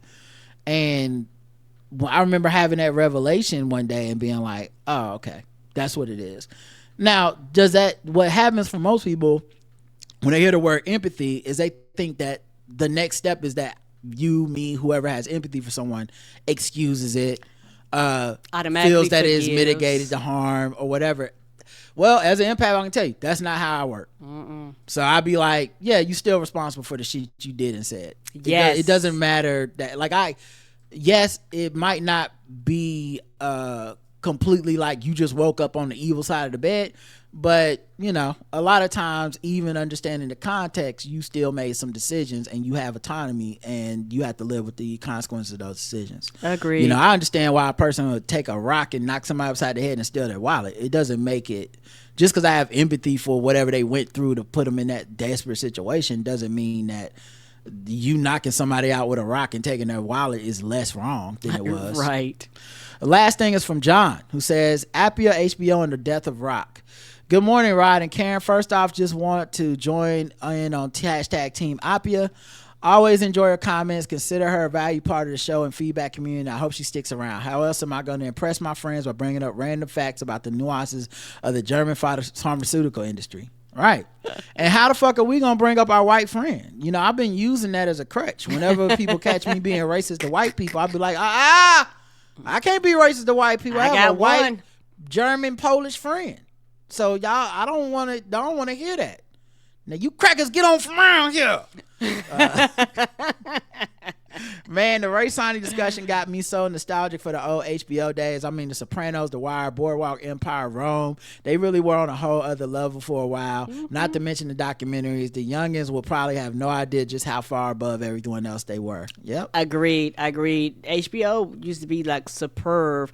And it was, when it was like must watch TV, it literally what it was. You knew Sunday nights between 8 or 9 or 10 or 11, depend on how that segment would go, between those hours. It was like show, boom, boom, boom, boom, boom. And then you ended with like a sports show or news show or some shit like that. And same thing with Saturday night. They would have like a certain like a genre hours where all these shows would come on and everybody would literally be at home watching them at the same time. I would watch bad shows for too long on HBO because I couldn't believe that they made a bad show. I remember watching like almost the whole season of John from Cincinnati, and it was like I would go down my friend's house, Derek at the time, and we would watch it as a group, and it took us like a good 6-7 weeks before I was like, this shit kind of whack, right? Because that's just the brand of HBO. It was that strong that it was like, I'm gonna need a lot of episodes before I can admit this shit ain't hitting. Right. On the hedge fundification of art, there's a YouTube guy named Rick Beto who does great videos about music and the music industry, and he did a great one on the death of rock music and radio stations in the early 2000s. Obviously, Napster was a big part of it, but even more so was the media consolidation that killed the local radio stations by allowing Clear Channel to buy bands. To buy them all up. The result was that radio stations stopped trying to find interesting, creative, artistic bands to stand out from other radio stations and started just all playing the same thing because it was cheaper and generated more profits. Record companies and radio stations became only interested in cookie cutter music or the latest trend, and bands musicians suffered greatly as a result. Like J.L. Covan, I had the bad luck of being a musician in this time period, and the possibility of being a session player or landing a gig with an actual money making band became exponentially harder to do. It's much of the same dynamic as what's happening with streaming services, the movie industry, etc. now. Cheers, John. Thank you, everybody, for your feedback. Thank you. Appreciate y'all. We'll talk to y'all again soon. And yeah, that's it. Until next time, I love you. I love you too. Mwah. Bye, everybody. It was fun. Have a good rest of your afternoon here.